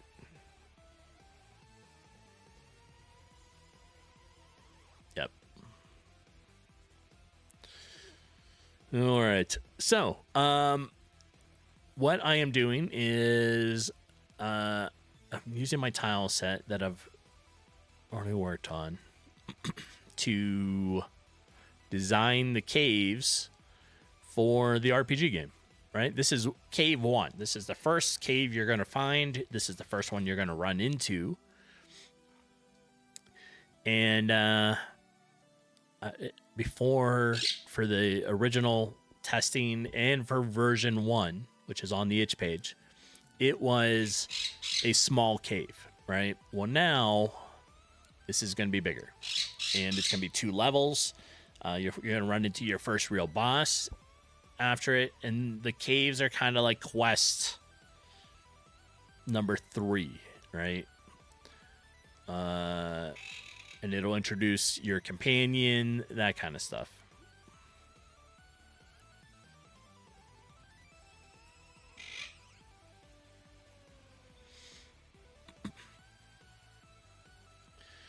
So, I think it's coming along pretty good. If we come down here, Mimic, welcome in. It's nice to see you. What program am I using? This is GameMaker.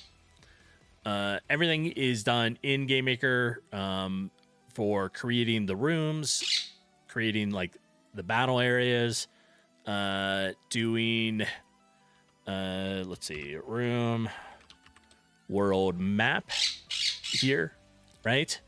And all the coding, everything else, everything's done here. So good to see you as well. Glad you could catch me. I appreciate you being here. Yeah, so let me show you what I've been working on. This is version 2 to a game called The RPG. You can tell I'm real creative with titles right now. But it's called The RPG, right? And I plan to, I don't know, spend maybe 6 months on it. I'm only about a month and a half into that. Soon as OBS sees it, there we are. And this is it, right? You have NPCs like homeless there, silver, and a tavern you can come in. You can talk to the barkeep who has the initial questing for you. There is combat. It's turn-based combat as well. And it's all pretty fun stuff, right? So I see notifications. Ads are going to go off in about 30 to 40 seconds, roughly, right?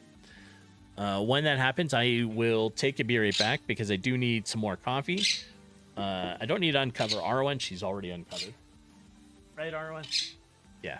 So for those that hear her, Arwen is the 5-year-old Quaker parrot that hangs out behind me. But we got all kinds of stuff going. And as well as the game, we have our web whiteboard up, which you can join. You can see all the stuff that we're working on, trying to design. These are all skill point stuff as well. Plus, you can just come in here, draw, do whatever you want as well. And that link is at the top of the chat. But this is it, right? It's a 2D dungeon crawl game, which version 1, which is still on my itch page, right? So if we go find that real fast. Nope, that's not it. Do I not have my page here?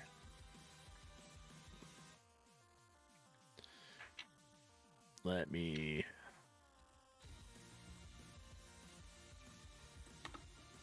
find my page. All right. So this is my page. Here is version 1 of the game. And like I said, we're working on version 2. And it'll be good. The first version had 3 quests, 3 biomes, that kind of stuff. All right, there are the ads, folks. I'm going to take a quick be right back during this ad break and grab some more coffee. Now is a good time for everybody else to get up and stretch, do what you need, and I will see you all in a moment. Hang tight.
All right, we are back.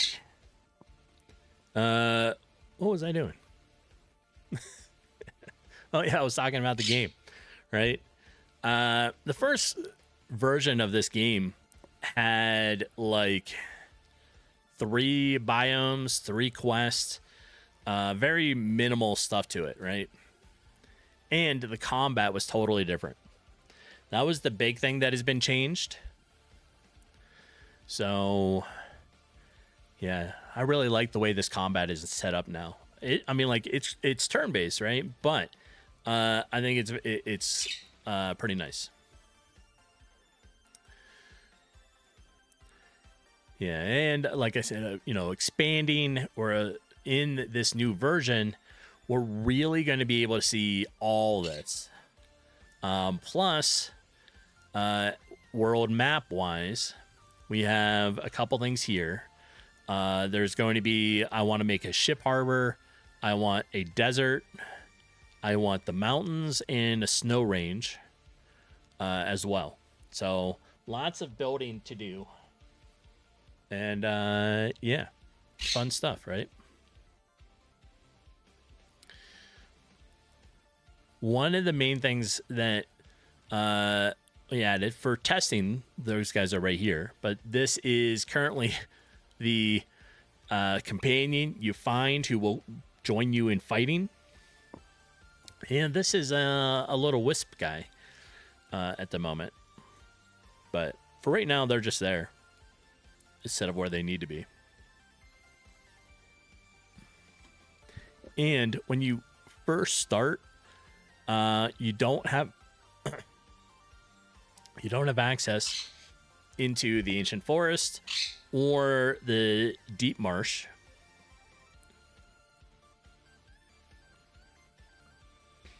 But you do the regular marsh, right? So as you progress and after you complete quest 3 and you go and turn that in, somebody shows up, they come up, they help clear the trees out of the way, and it opens it up so that now you're able to start exploring everything else. Yeah. Although I think from the start you'll be able to get to the ship harbor. I just haven't figured out yet. Like, it may just be more grassland stuff over here with the harbor down at the bottom. So, not real sure yet. Yeah.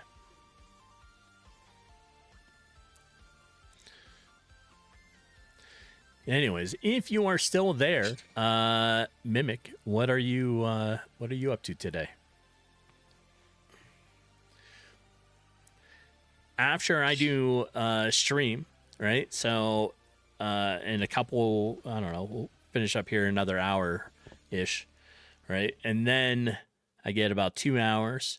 Then Jeepin gets home and gets cleaned up. And then we go to a concert, which I'm looking forward to. You added a few more companion skills. Excellent. Let's take a look here. All right.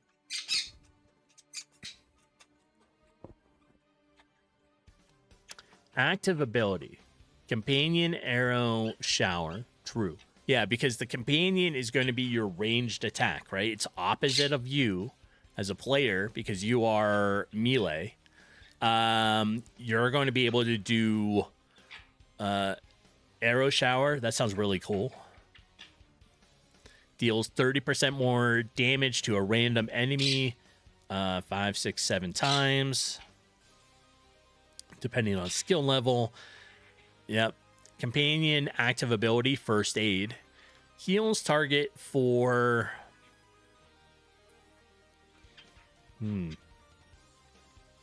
Here's what I was thinking, Brent. I was thinking making the Wisp have auto heal, right? Maybe the Wisp helps heal you up if you drop below a certain percent. Mimic, it's going okay. Just kind of sorting yourself for the day and going to head for a walk. Excellent. So, and Brent, one move shoots 5 arrows in one move. True. But they are weaker on random targets. True. Yeah, Mimic, she was playing Subnautica 2 last night. First time playing it. I think she liked it. It looked really cool. Like, it looks like a nice game, right? Yeah, the Wisp has better healing, but I think the Wisp will have, like, an energy bar. You know how, like... Do I have a picture on here? Here, right? You know how, like, we have character bars? What I was thinking was the Wisp would have an energy bar instead of, like, AP. And if you die the first time, it prevents it, and you come back, right? So it says, oh no, you can't, we can't have this, and heals you up. But it uses up like 80% of the wisp energy for that battle.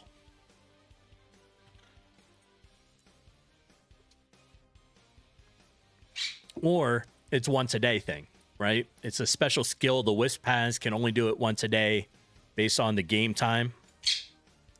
Yeah. So there's all kinds of cool stuff that, I've been thinking, like, trying to figure out.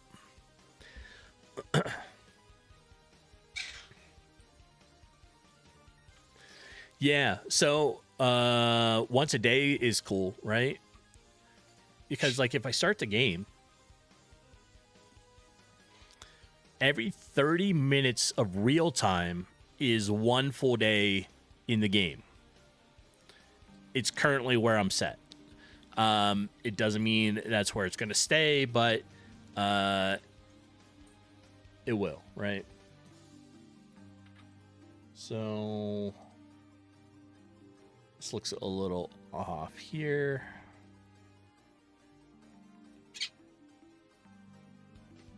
There we go. That looks a little better. All right. When you start the game, you come in, it's at 10 in the morning. All right. And it has a real time clock for you, 24-hour real time. So you know what time it is without having to do anything. But once a day, I think, will be good. So basically, every 30 minutes, it replenishes the ability to prevent your death. If it's once per day, you think it should be an active ability. How do you mean?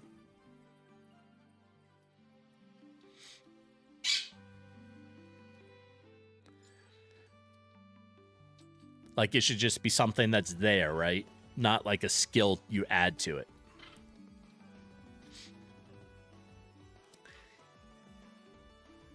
Yeah, it's a like,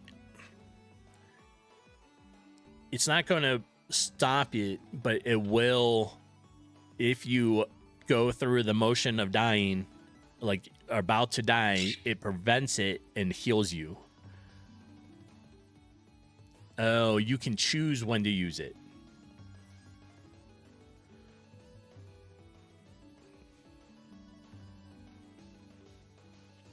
I see. Okay, so let's go into a battle real quick, right?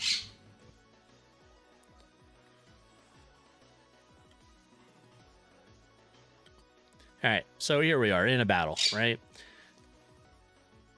How do you want...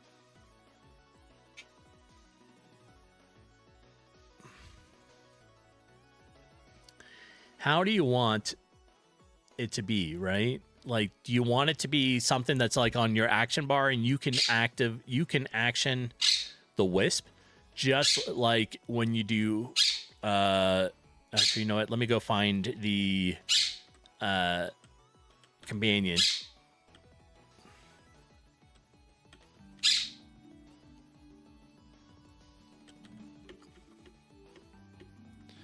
And ignore the graphic for them.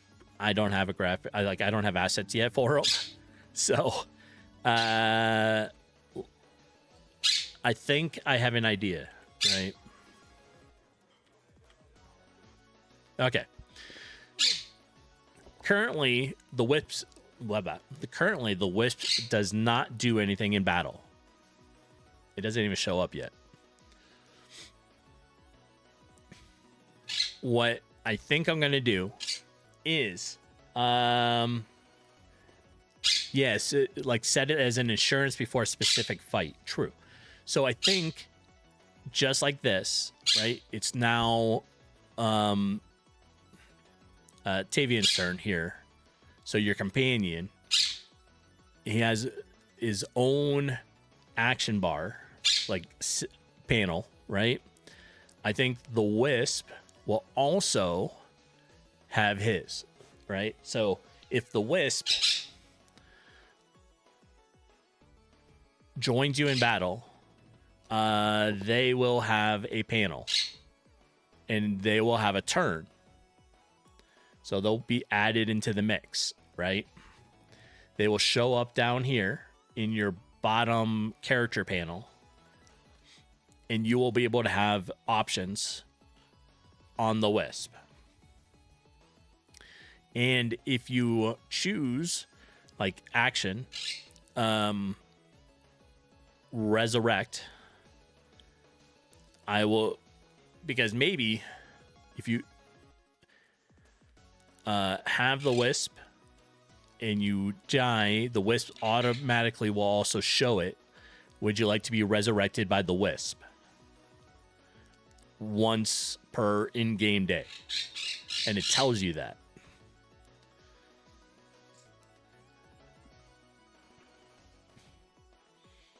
Yeah, because that way it's built in. You get notification about it, and you'll see that it's once per day. So you have a choice whether you use it or not. I think so. I think the Wisp being another companion in battle would be good. Or the Wisp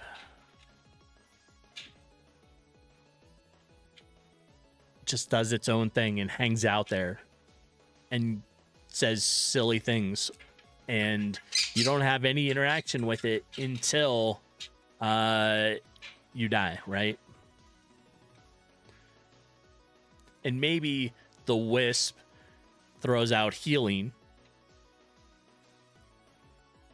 and so it can heal both you, and maybe it will auto prevent. It'll pop up the panel to prevent your death with it.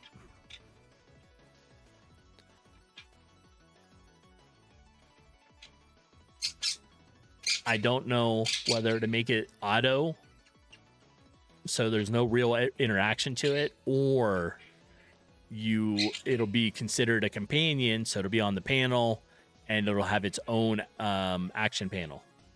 I haven't figured that out yet.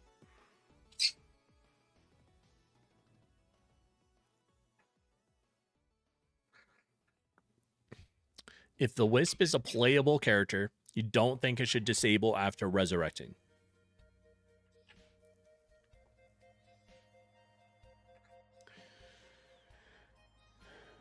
It might become a lot of actions a player needs to do if they control the Wisp, right? Because now you have the Wisp, then you got your other companion and you. It might be a lot. I think maybe it's just a support character, and it does things automatically, and it, like, if you're gonna die, the option panel, like a little window, will pop up and you have the choice to use it or not.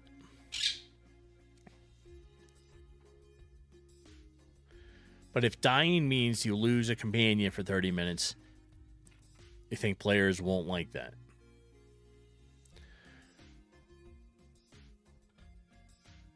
Oh, well, I don't think it disables itself, right? I think it's still there. But it can't do its special skill again for 30 minutes, right? It doesn't deactivate your Wisp. I think it's there. Maybe it's severely limited, and after that point, maybe its healing is reduced until the next day, right?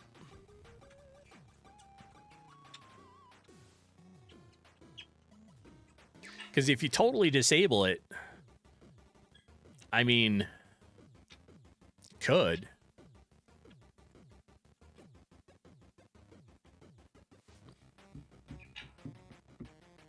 Yeah, I don't know. I don't know. And Poverty Man, good morning. How are you doing today?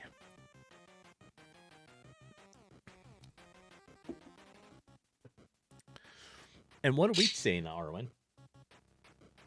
Are you saying good morning? You saying good girl? Yeah. Hi, Sophie. I'm doing well. I'm doing well. We're in the middle of trying to figure out the Wisp, how the Wisp interacts in battle, right? Whether it is another fully controllable character, just more things you choose to do,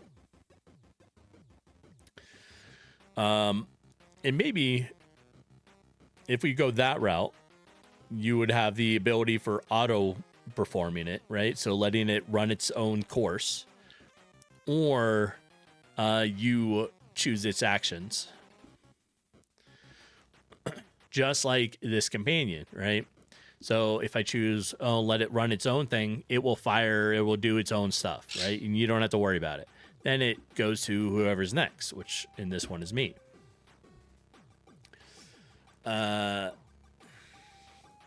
But yeah, we're trying to decide how the Wisp should work. Because if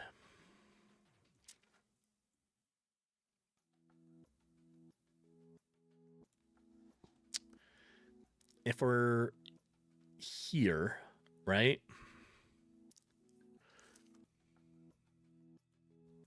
And we have our Wisp.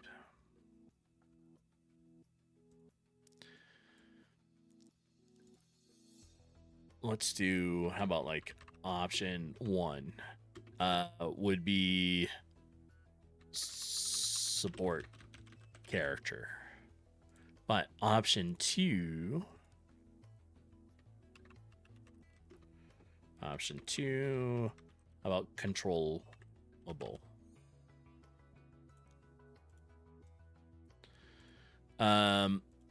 So let me rechange that. That should be companion type, controllable. All right, support character you don't really control. Oops.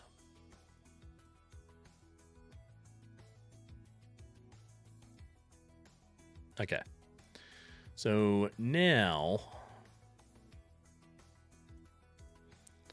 under support,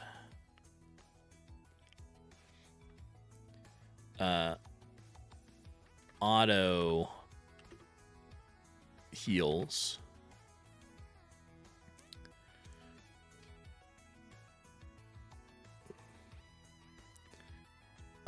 res,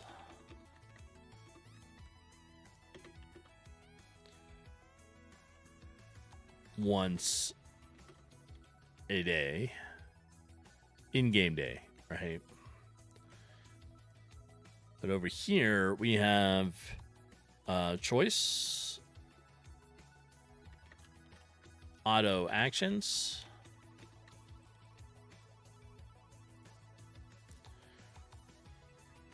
choice, control actions. All right, that's kind of the beginning of what we need to figure out with our Wisp, right?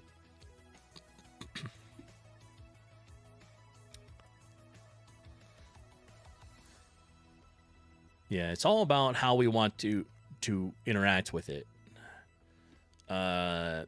Do we want it to be a support, so it just hangs out back here and then says, oh, you're low on health, I'll heal you, or you're low on health, I heal you, that kind of stuff, right? So either one of these characters, if you die, a panel, like a little window should pop up and says, do you want to do this and use the ability of the Wisp to res you once per in-game day, which is 30 minutes.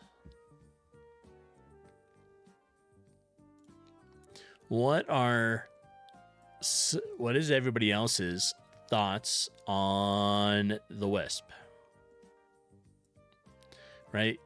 You already have one controllable character that you find, right? So the companion joins you. You can choose to auto attack with it or not, or you can control the actions.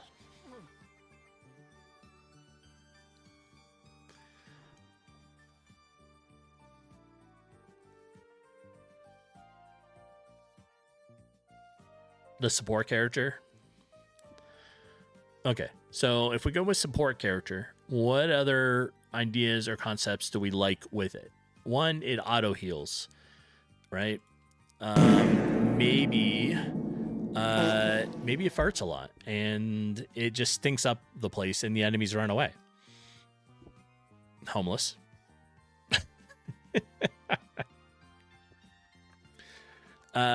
Heals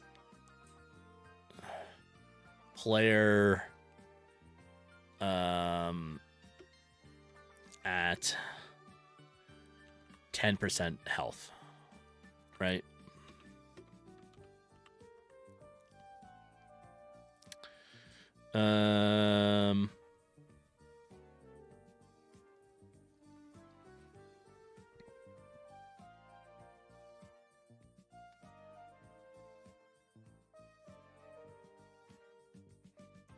All right, hold on. I got a text message.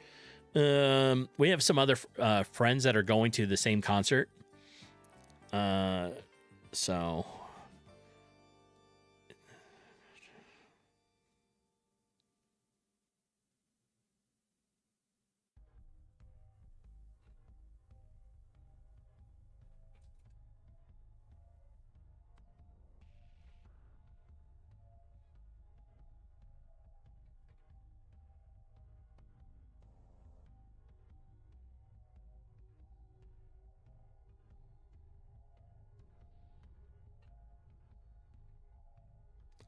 let's see.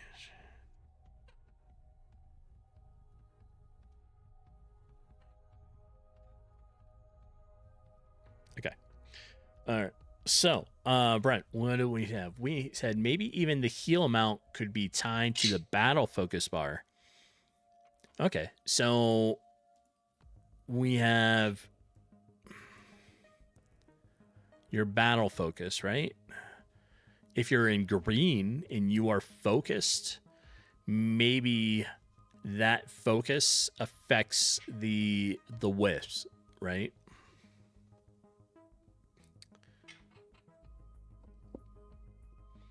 But also companions are also cool. What? No. I mean, they're cool, right? But they are. But I think we're gonna start it with I think support character. I think is how we're gonna go.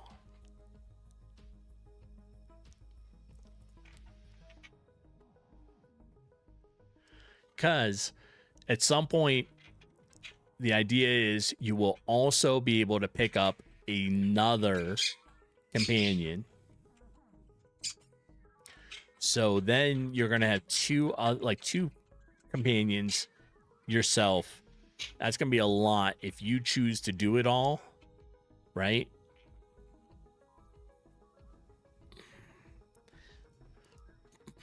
I haven't decided whether or not at that point you will have both your companions with you in battle, or you have the option to switch character and make this character swap with your other one. Right? I haven't decided that yet. But I think that's a lot still to handle your control actions and your character's actions. So maybe having a support character, the Wisp, be more automatic might be a good idea. And almost, what avatar did you become? I think you're the bat. If you talk, it'll pop your name on it.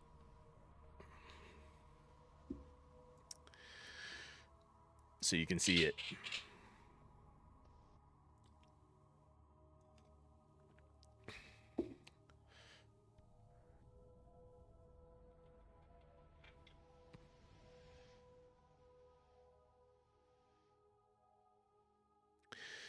All right.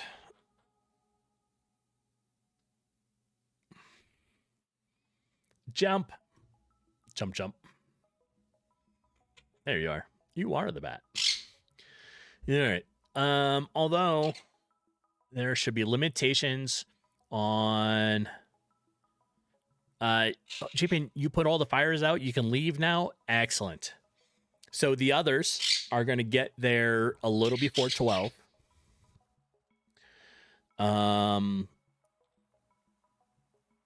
But I was just talking to them, by the time, like, the time that we're aiming to be there is going to be perfectly fine. So, and Brent, there should be limitations on how much the wisp can heal. Yeah, I think it's going to be an energy bar, right? So,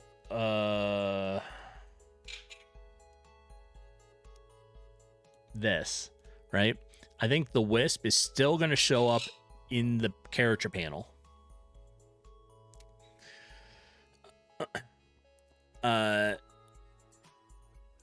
And it'll have its own HP, maybe. Now, I don't think you can destroy the wisp, but I think it'll have its energy bar.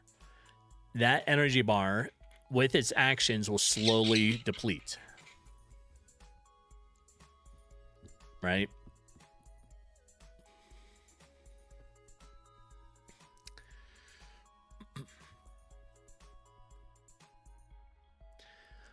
I think that way it adds in a limitation, like you're saying, Brent. Right? So let's put that in here. Res once per day. It heals. Energy bar drains with actions. Right? Out of energy, no, can't heal. There, right? Now, I think the energy bar is also controlled if you defend, which reduces your focus, right? So it changes it if you're real high, right? Puts you back into hopefully the green. Defending increases because you're resting, right? Quick battle rest increases energy. So by that, I mean like here, right? If you're all the way up here and you do defend, it drops you back down here. Well, now it does the opposite, so it will increase the wisp energy and you regain it. And what are you two talking about? Put all the fires out. You're thinking, no, a bat. Yes. You are the tub. Homeless, you're not a... Why? What? You're not a tub. You're not there giving everybody a shower. Right?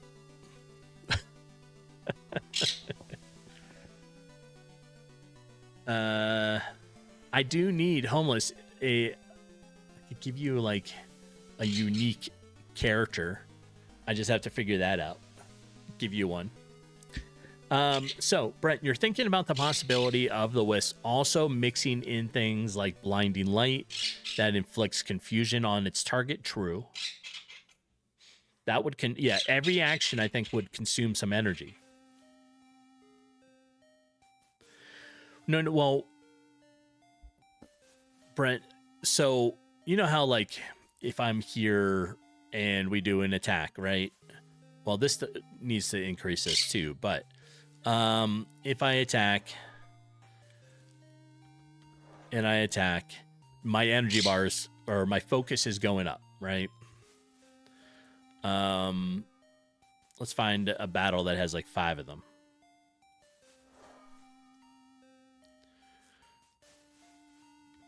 Let's go try you.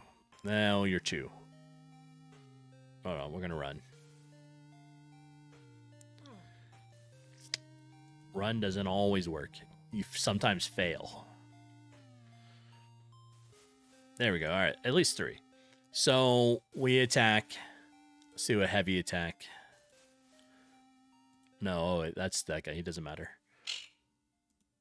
Heavy attack. Heavy attack. So as your bar goes up, right? Here, I think the wisp, when you go into choose defend, will rest the wisp and you regain some energy, right? So you have to think about that too. So either we could do it 2 ways. Either it is tied to your actions, tied to your choice of doing defend, or the energy bar slowly replenishes itself on its own.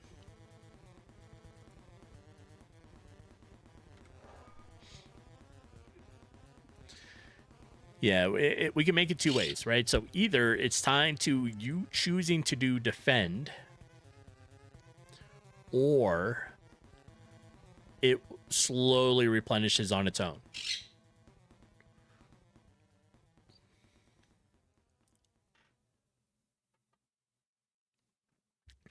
Right? Because you rest, your focus becomes more clear, and your wisp regains energy, or the wisp regains energy on its own, just slowly. Those are kind of our options, right?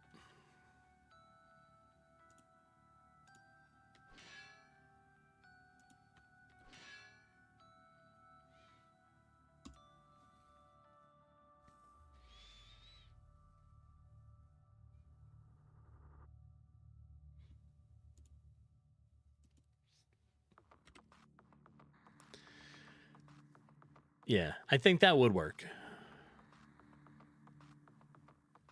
You're writing a skill-based idea on something I said? Okay. I think all that's good stuff, right?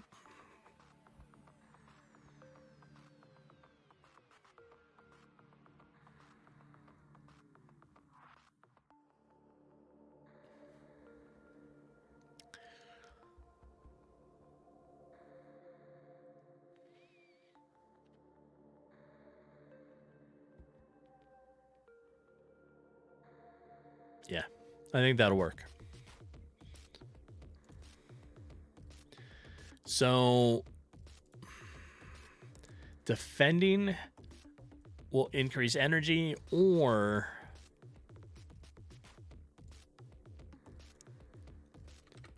energy auto regens. Those are our choices, right?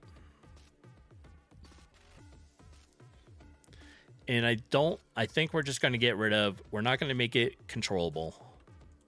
I think we're just going to go with it as a support character.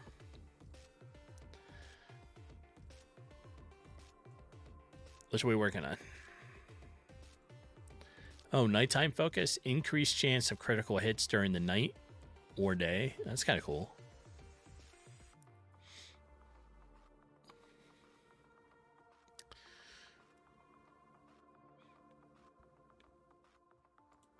Yeah. Oh, so wow, I got you all here. Tomorrow, we're not getting home until after midnight. Or somewhere around there, right? I'm certainly not going to wake up at 5 like I like to do for getting home at midnight. There is a chance I'm not going to stream tomorrow. There is a chance. I'm going to sleep in a little bit. Or a lot. I don't know yet. I don't know. So tomorrow's stream is going to be up in the air. I won't know until I attempt to wake up whether or not I'll be here. Yes, Jeepin, you're sleeping in a lot. So the only thing is, if you see me go live, then obviously I'm here. If not, then I'm not here.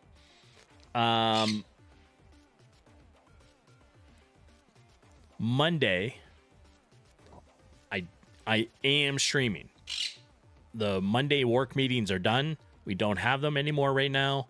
So I will be here Monday for sure. Tomorrow is just going to be up in the air. I don't know yet. So we'll see. It may not be at, if I do, it may not even be at 7. Maybe it'll be like 7:30 or so. But I guess we'll play it out and see what happens, right? It all depends on how drained I am from being outside in 90-degree heat for 10 hours. Well, until it gets dark, right? Then the temperature drops pretty good.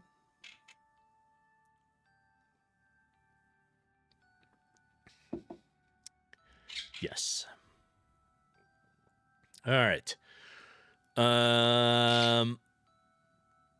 You helped make my rats look more distinguished. We got rats that are distinguished in here.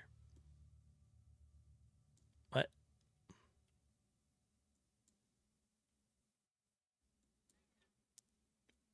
Where? In here? Oh, you gave them hats. Look at that. Yes, they are very distinguished now. And the companion is an alien. Yeah. Which, by the way, I'm looking forward to the... We're going to the UFO festival this year in Roswell. And I'm looking forward to it. Bunch of aliens, people running around. I think it'll be fun. Look at the flowers, too. Oh, and they all have hats over here. Excellent.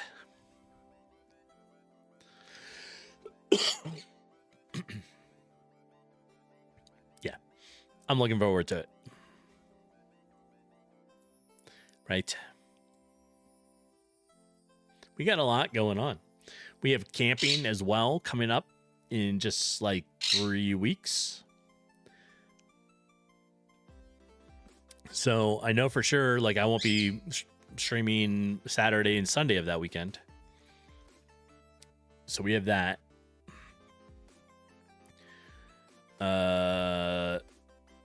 Yeah, we got a lot of stuff going on. In 2 weeks, yeah, I was just looking at it. 2 weekends. Because it is camping season. And that's what we like to do. All right. What else are we thinking about for this wisp? We think it has heal. So players maybe at 10%. It'll auto heal them. Res once a day. Energy bar that drains with its actions. Out of energy, can't heal. Defending increases energy. Energy auto regens. One of these, right? Maybe if it's a support, maybe it auto gens. What are we? Hi. You can't see her, but she's in the top part of her cage, like looking over here, talking to me. Because she thinks I'm talking to her. She doesn't see anybody else. She's like, you must be talking to me. Yeah. Birds are fun. All right. Well, I think that's a pretty good direction with the wisp, right? So, like right now, if we run and we go back and try to get the wisp, I don't think it comes into the battle yet. Rare parrot. That didn't work. It should be that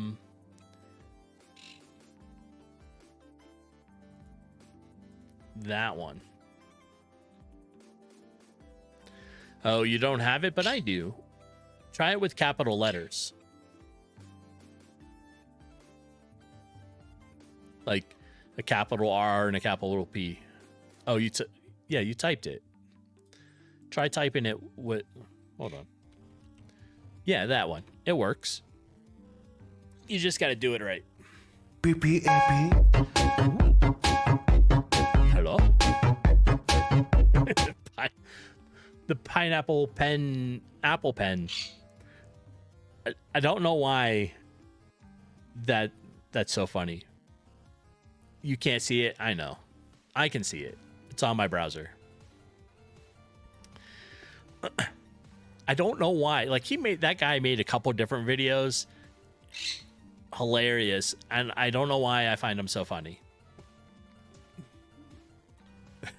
All right. We're going to change that. I just want to talk to the wisp. There we are. Okay. Now we have you like his outfit? Yeah. So now we have both companions. All right, noted. That's just straight up beautiful, by the way. Yeah, straight up beautiful.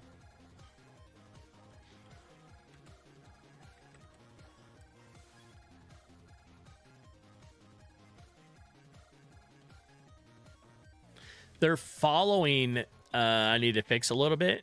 They're a little weird with it, but you know. Okay, so when we go into a battle, the wisp is not joining at this time, which is fine. I'll fix that.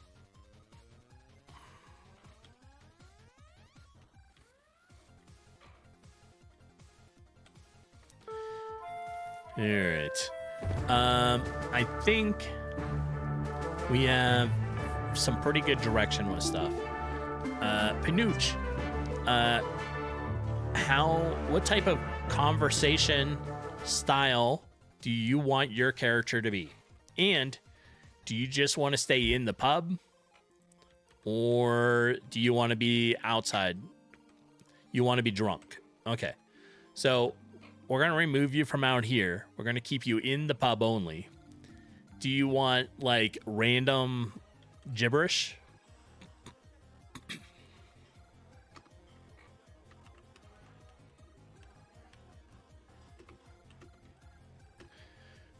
Drunk, random, gibberish conversation. A drunk pirate. Arr. Maybe. Oh, you know what would be fun? Here, look. Let me stop. Well, let me do this. I think it'd be fun. Mr. Jeremy, welcome in. How you doing today? It's nice to see you. Welcome to my little stream world and the game that I'm working on, right? So, I think what would be fun is this. Let me open it. Hold on.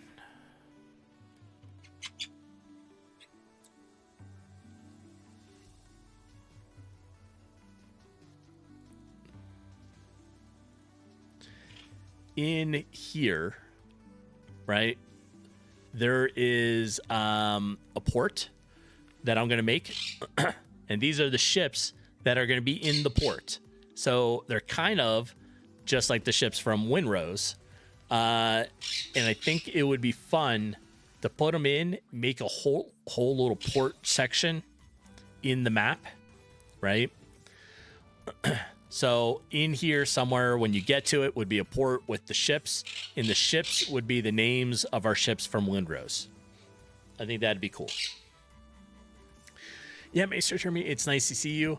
I got to hang out a little while on a couple of your work along streams, so that was nice.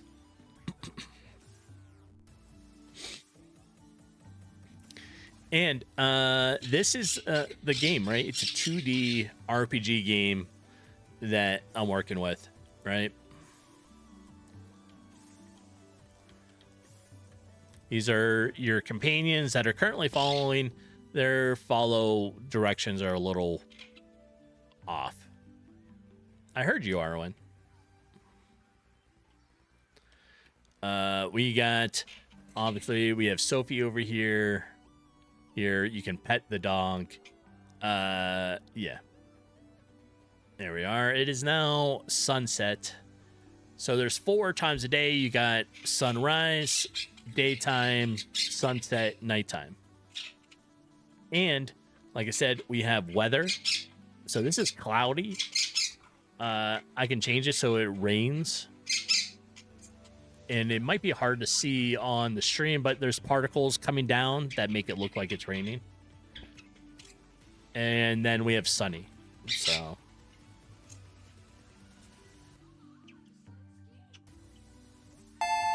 yeah. I think this is overall, this is coming along pretty good. We have some stuff that we want to work on, right?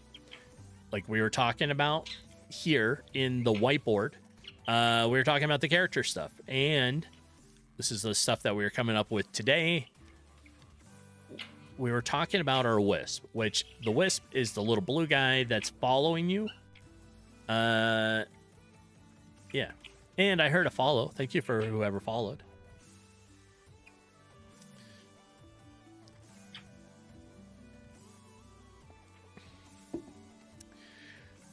So we're going to make it so the Wisp is a support character, has automatic functions, so you don't have to worry about controlling the Wisp, that kind of stuff, right?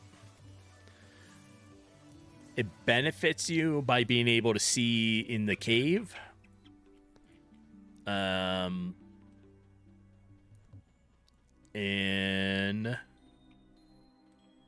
you know, helps a little bit with the marsh stuff. So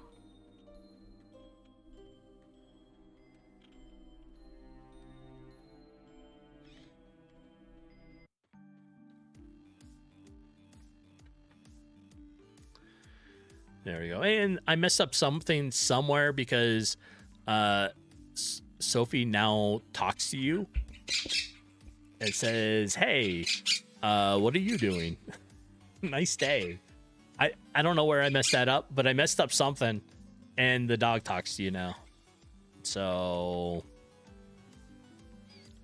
yeah.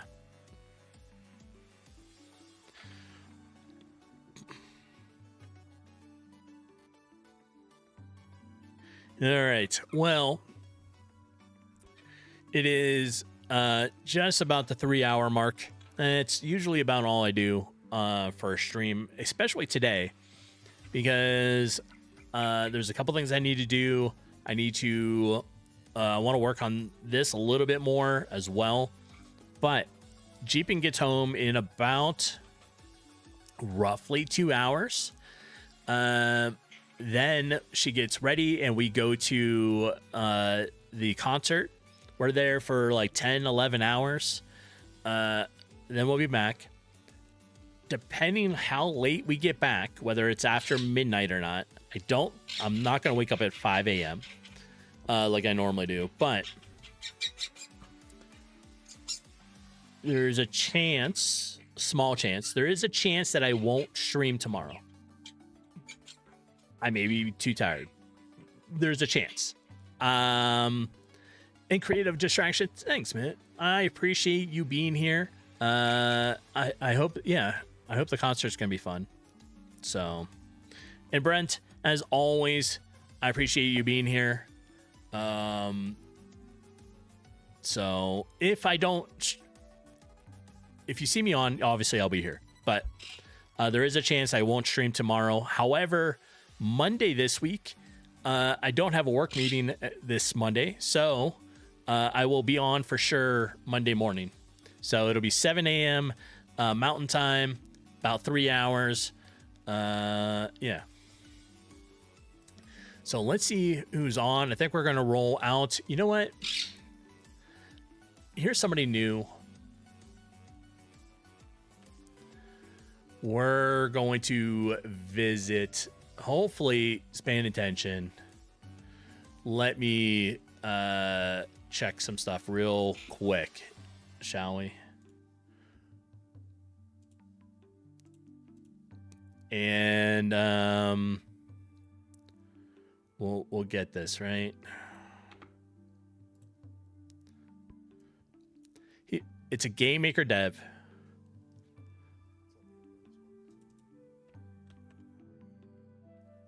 Okay. We're going to visit Treehouse Fire. They're new.